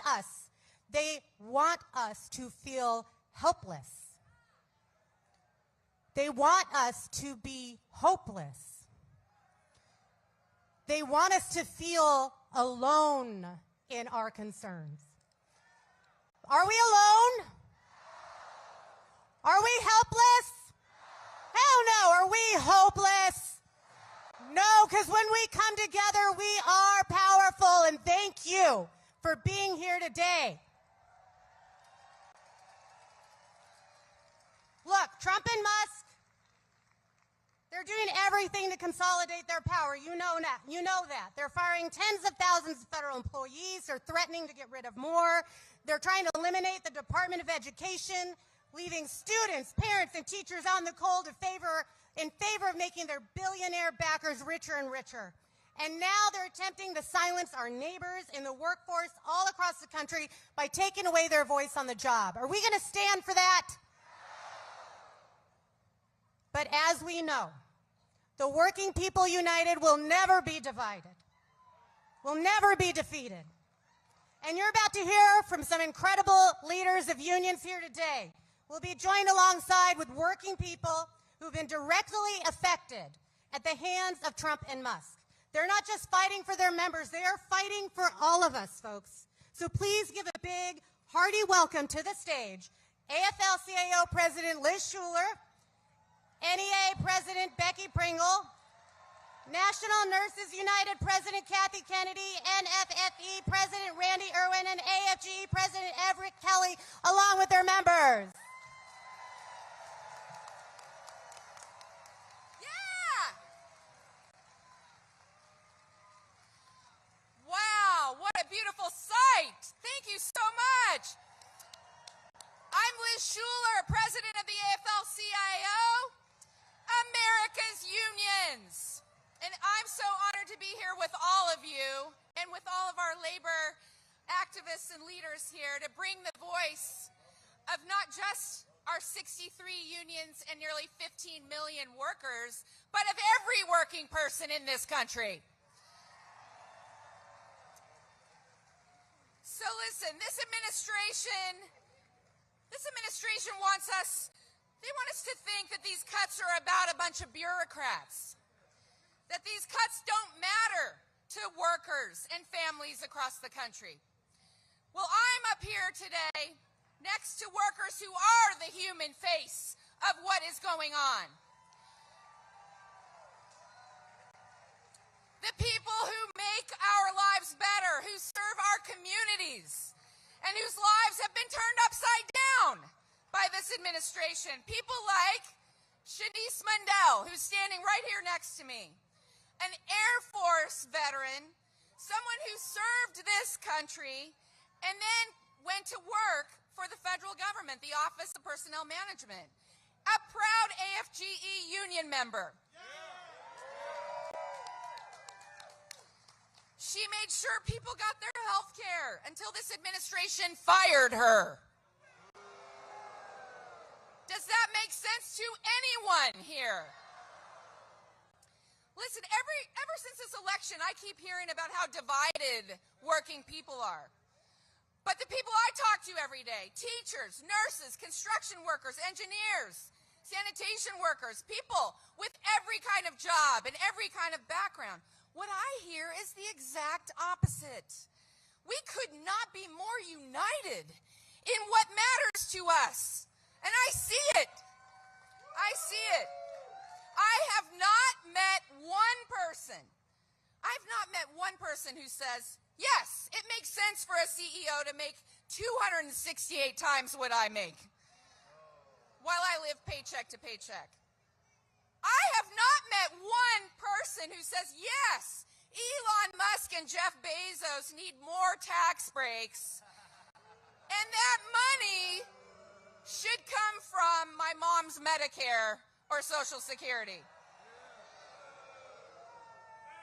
I have not met one person who says, yes, please. please, let an unelected billionaire take a chainsaw to the jobs that my community counts on. The jobs that keep my food safe, that make my water clean. Get rid of the workers who care for our veterans, our heroes, when they come back from serving our country. It makes no sense. So to every working person here and everyone watching, I don't care if you're a Democrat, a Republican, an independent, do you want common sense from your government? Are you sick and tired of a government that is not of, by, and for the people, but of, by, and for the billionaires? Are you ready to do something about it? That's what I thought. They have billions of dollars. But what we saw on Tuesday night in Wisconsin gives me hope. Because our votes are not for sale. Our values are not for sale. And our rights and our freedoms are not for sale. So are you ready to fight? You ready to win? I'd love to have Shanice say a few words about her experience, and then I'll introduce our next speaker. Thanks, everyone, for coming out. I just want to thank you all and let you know that I'm happy that you're in the fight with us. I may not get my job back, but I'm going to fight for the employees that are still there because they deserve it as well. And I'm going to make sure that everyone knows what's going on because when we fight, we win.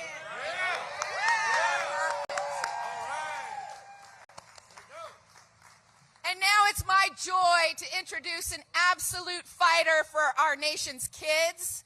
Someone who protects not only our educators, our students, but all working people in this country, the president of the National Education Association, Becky Pringle.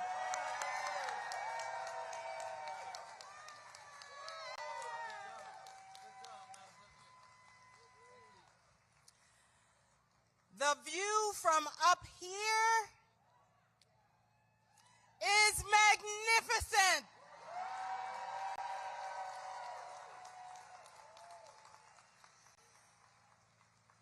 Of all the civil rights for which this world has fought and died for 5,000 years, the right to learn is the most fundamental.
we will fight for every educator to be respected and compensated for what they do for this country.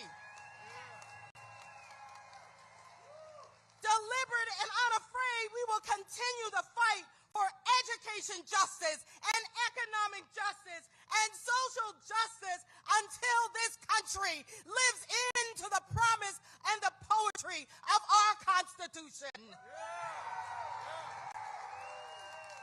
We the people, say it with me, we the people, we the people, we the people, all of us deserve that right to life, liberty, and the pursuit of justice. So we will continue to demand that you keep your hands off our schools, keep your hands off our rights, and we won't stop. We the people won't stop because our children, our babies are depending on us. They're depending on us to be worthy of them. And now, from the National Nurses United, give it up for Kathy Kennedy.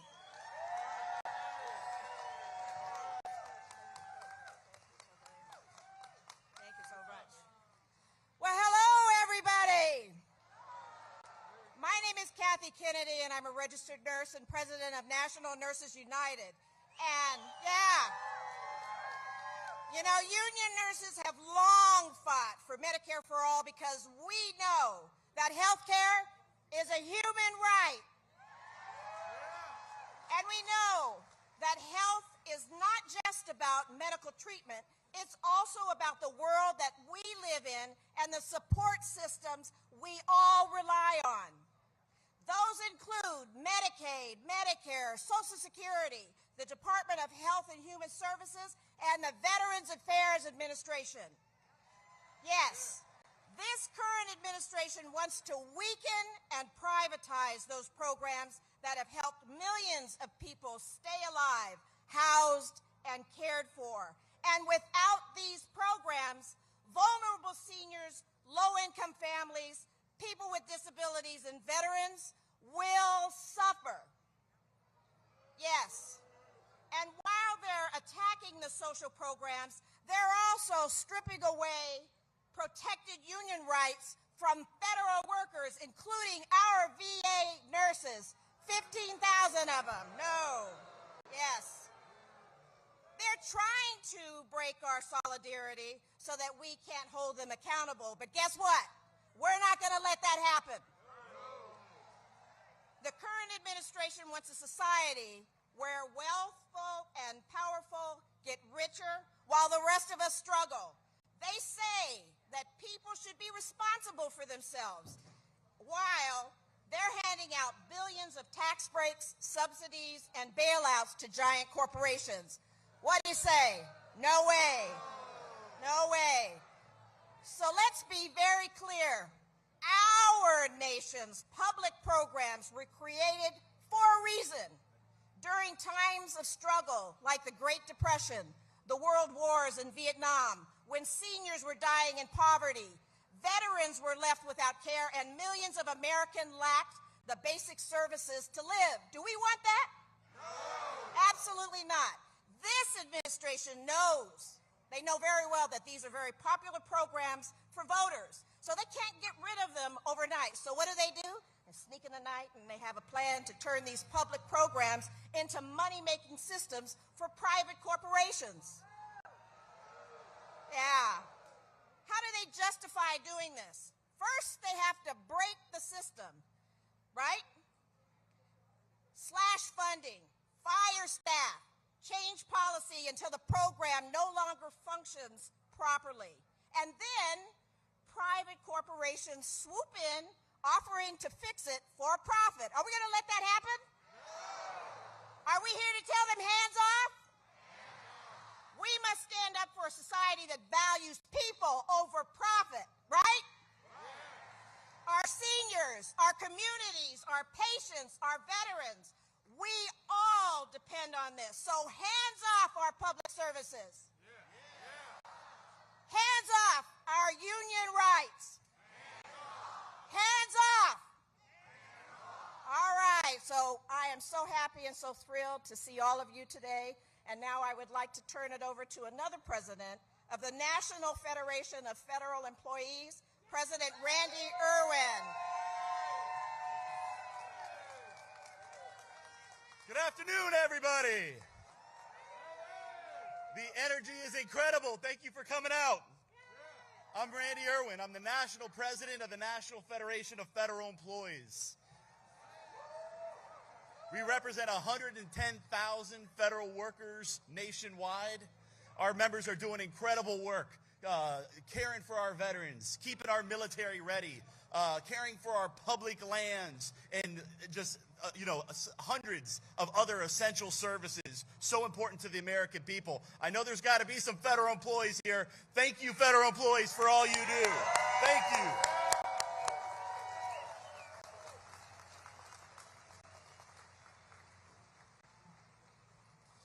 So as you know, the Trump administration is absolutely destroying public services in this country right now. That's right. They claim to be making government more efficient. That is a joke, people. That is a cruel joke. They're doing the exact opposite. What they're doing is a recipe for disaster, not a recipe for efficiency. Now, this administration has fired or bullied into resignation 275,000 federal workers providing essential services. And that's just the tip of the iceberg. Let me ask you a question. Are you okay with Trump eliminating essential services? Hell no. Hell no. Now, never forget this fact. 30% of the federal workforce are veterans. The biggest employer of veterans nationwide by a wide margin. You can't separate federal employees from veterans because there's so many veterans in the federal government. If you're doing it to federal employees, you're doing it to veterans. Okay? He's laid off 275,000. That means almost 100,000 veterans now are jobless because of what this president is doing. Boo. Concurrently, they're decimating the Department of Veterans Affairs. They're laying off 83,000 people that care for veterans. This is a 1-2 punch to the face of our veterans. Are you okay with that? No. Hell no. Hell no. Shame on Trump. Okay. Shame on Trump. Shame on Trump. Shame on Trump. Shame on Trump. And I'll make a point about this. This is an important point about the veterans. You can stand with Doge and Trump and Elon Musk, or you can stand for veterans. You cannot stand for both. Okay. Now make no mistake. The cuts to essential services, okay, the cuts that we're seeing to the workforce are decimating public services, unquestionably putting the American people in danger. Okay, we've seen cuts to nuclear regulators that they went back on. They told air traffic controllers to quit and then went back on it. We represent wildland firefighters. They're not hiring enough of them. Communities are going to burn. It's scary. Okay, examples all over government. Okay, let me ask you a question. Are you okay with Trump undermining public safety? Hell no. Hell no. And in the last 10 days, Trump signed an executive order attempting to unilaterally and unlawfully end collective bargaining for over 1 million federal employees. We've never seen anything like that in this country, folks. Never seen anything like it. It is the biggest assault on collective bargaining that we have ever seen in this country. A critical First Amendment right protected by the Constitution. Are you okay with that? No. Hell no. Hell no. This administration is the worst. They sold us on America first, but they're making America worse. We are the ones that have to stop them. I'm so proud of everybody here. Don't stop. We never stop fighting for this country. And now it is my distinct honor to welcome to the podium my good friend, incredible labor leader, Dr. Everick Kelly, president of AFGE. Bless you, brother. Good evening. How everybody feel? Are you excited? Let me hear you say, I'm excited. Brothers, sisters, allies, on behalf of the 820,000 federal and D.C. government workers we represent at AFGE, I want to begin by saying thank you. Thank you for showing up today. Listen, everybody look at your neighbor on your left side and say thank you. Come on, I don't hear you. Everybody look at your neighbor on your right side and say thank you. Thank you for your unwavering solidarity.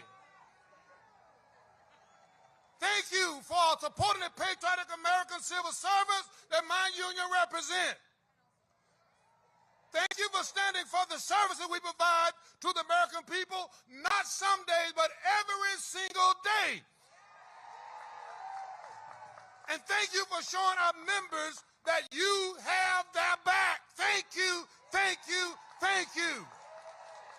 Now, I can't begin by telling you how much it means to me, to every AFG member, and to every federal employee across the nation to see this crowd here today.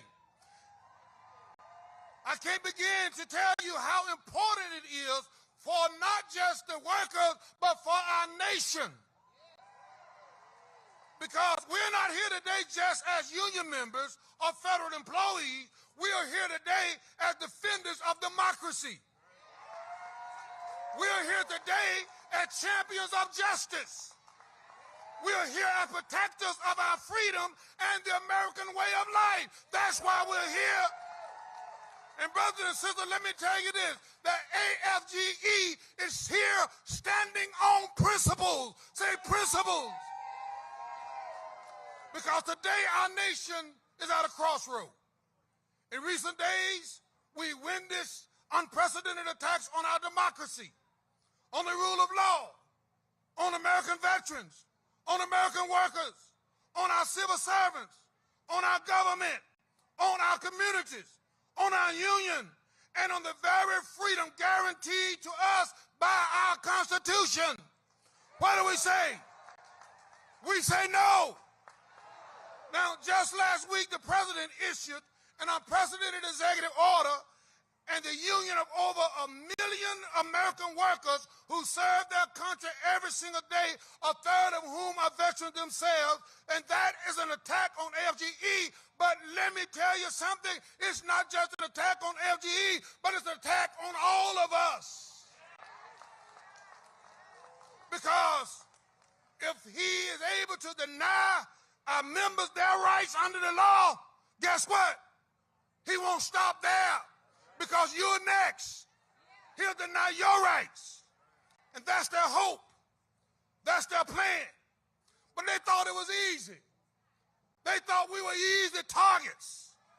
But let me tell you something about union members and veterans. We will not be intimidated.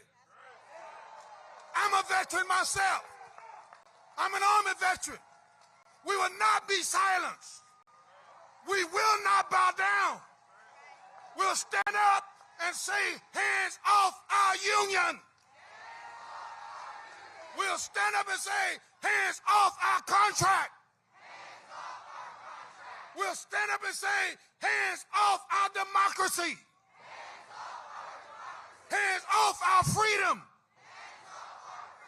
And we'll stand up and speak truth to power. Let me just tell somebody that might be listening that AFGE and the labor force, 15 million of us, we're going nowhere. We're going to stand our ground.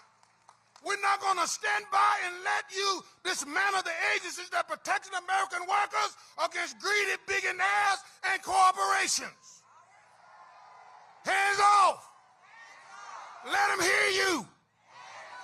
Let them hear you. We ain't going to let them dismantle Social Security and steal the money that Americans have contributed toward their retirement their entire life. What do we say? We aren't going to let you cut 80,000 workers from the VA and take away our veteran benefits. What do you say? We aren't going to let them gut the agencies that keep us safe from the pollution and diseases. What do we say? Brothers and sisters, we know the actions of Elon Musk and Trump and their Doge billionaire buddies aren't about efficiency or national security. That's just an excuse they use. Now, they call it the Department of Government Efficiency. Let me tell you what I call it. Let me tell you what I call it, and I want to see if you agree with me. I call it the Department of Government Evil.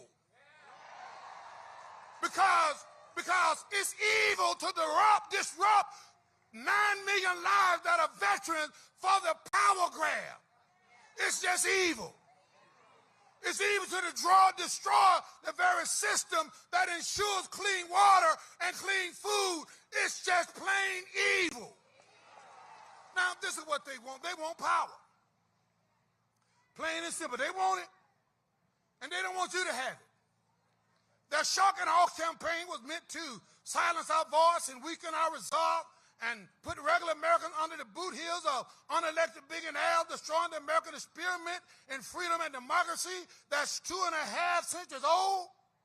And that's why AFGE has been in the courts, in the media, in Congress, and here with you on the street. And not only are we in the court, but we're kicking their behind while we're in the court. And we're going to continue to kick their behind because we're going to stand up for every wronged federal employee there is. We're going to continue to fight back. So here's the question. Are we going to let it happen? The people gathered here today, all across America, this country is not going to let it happen. But let me be clear. This is not a marathon. This is a marathon, not a sprint. Today isn't the end of this movement. It's the beginning. And we got to leave here these events all around the country and continue to organize. We have to continue to raise awareness. Continue to recruit more people to our cause. As a union, as a movement, and as a nation, we are facing some hard challenges. Challenges like we never faced before. But let me tell you something. There's still no challenge too big for us to overcome if we work together. To every federal employee watching today, know this. AFGE and all the folk out here across the country have your back. Let me hear you tell them. We have your back. And we will speak truth to power. We will not be intimidated. We will not be silenced. We're here to fight. We intend to win. Because we stand on principles. Together, we'll stand strong against all attacks. Let me hear you say together. And together we'll protect the rights and the freedom of every American because we got the power. You know, we have power. The power is in we. Say we. We will stand. We will fight. We'll fight for righteousness. We'll fight for justice. Say we got the power. We got the power. So brothers and sisters, stay strong. Keep the faith. Hold on just a little while longer. Don't ever give up. Do not despair. Fight on. March on. Pray on. I heard the scripture say that weeping may endure for the night, but joy comes in the morning. Say, joy is coming.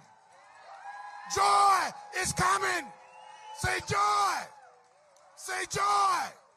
Say joy. Joy is coming. Don't give up. Thank you.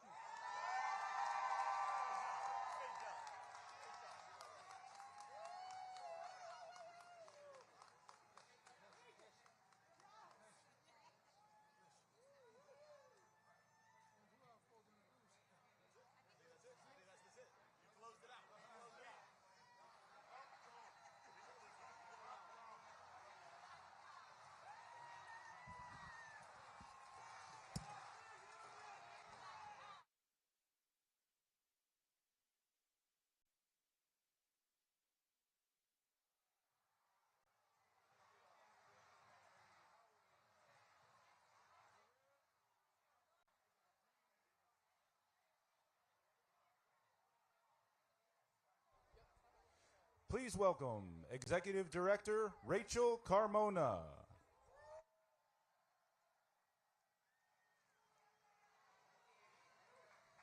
Hello, everybody!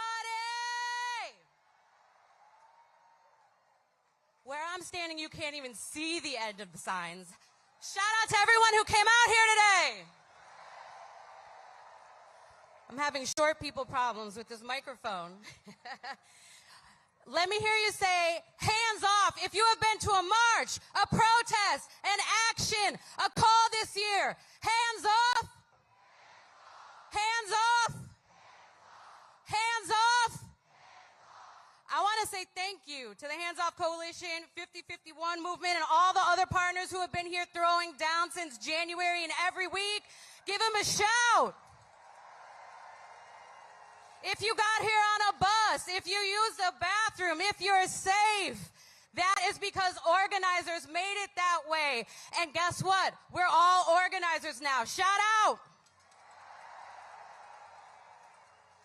This is the third national mobilization this year, and there have been thousands of decentralized actions all across the country in the streets, from Enid, Oklahoma, New York, LA, and here in DC. I'm telling you, all I can see is a whole bunch of people who are here to say, no, we will not go back. Hands off all of our communities. Hands off immigrants. Hands off immigrants. Chinga tu maga over here. We are exercising today the people's veto on Musk, Trump, Zuck, and the Broligarch writ large, who want a country ruled by bullies to benefit billionaires, and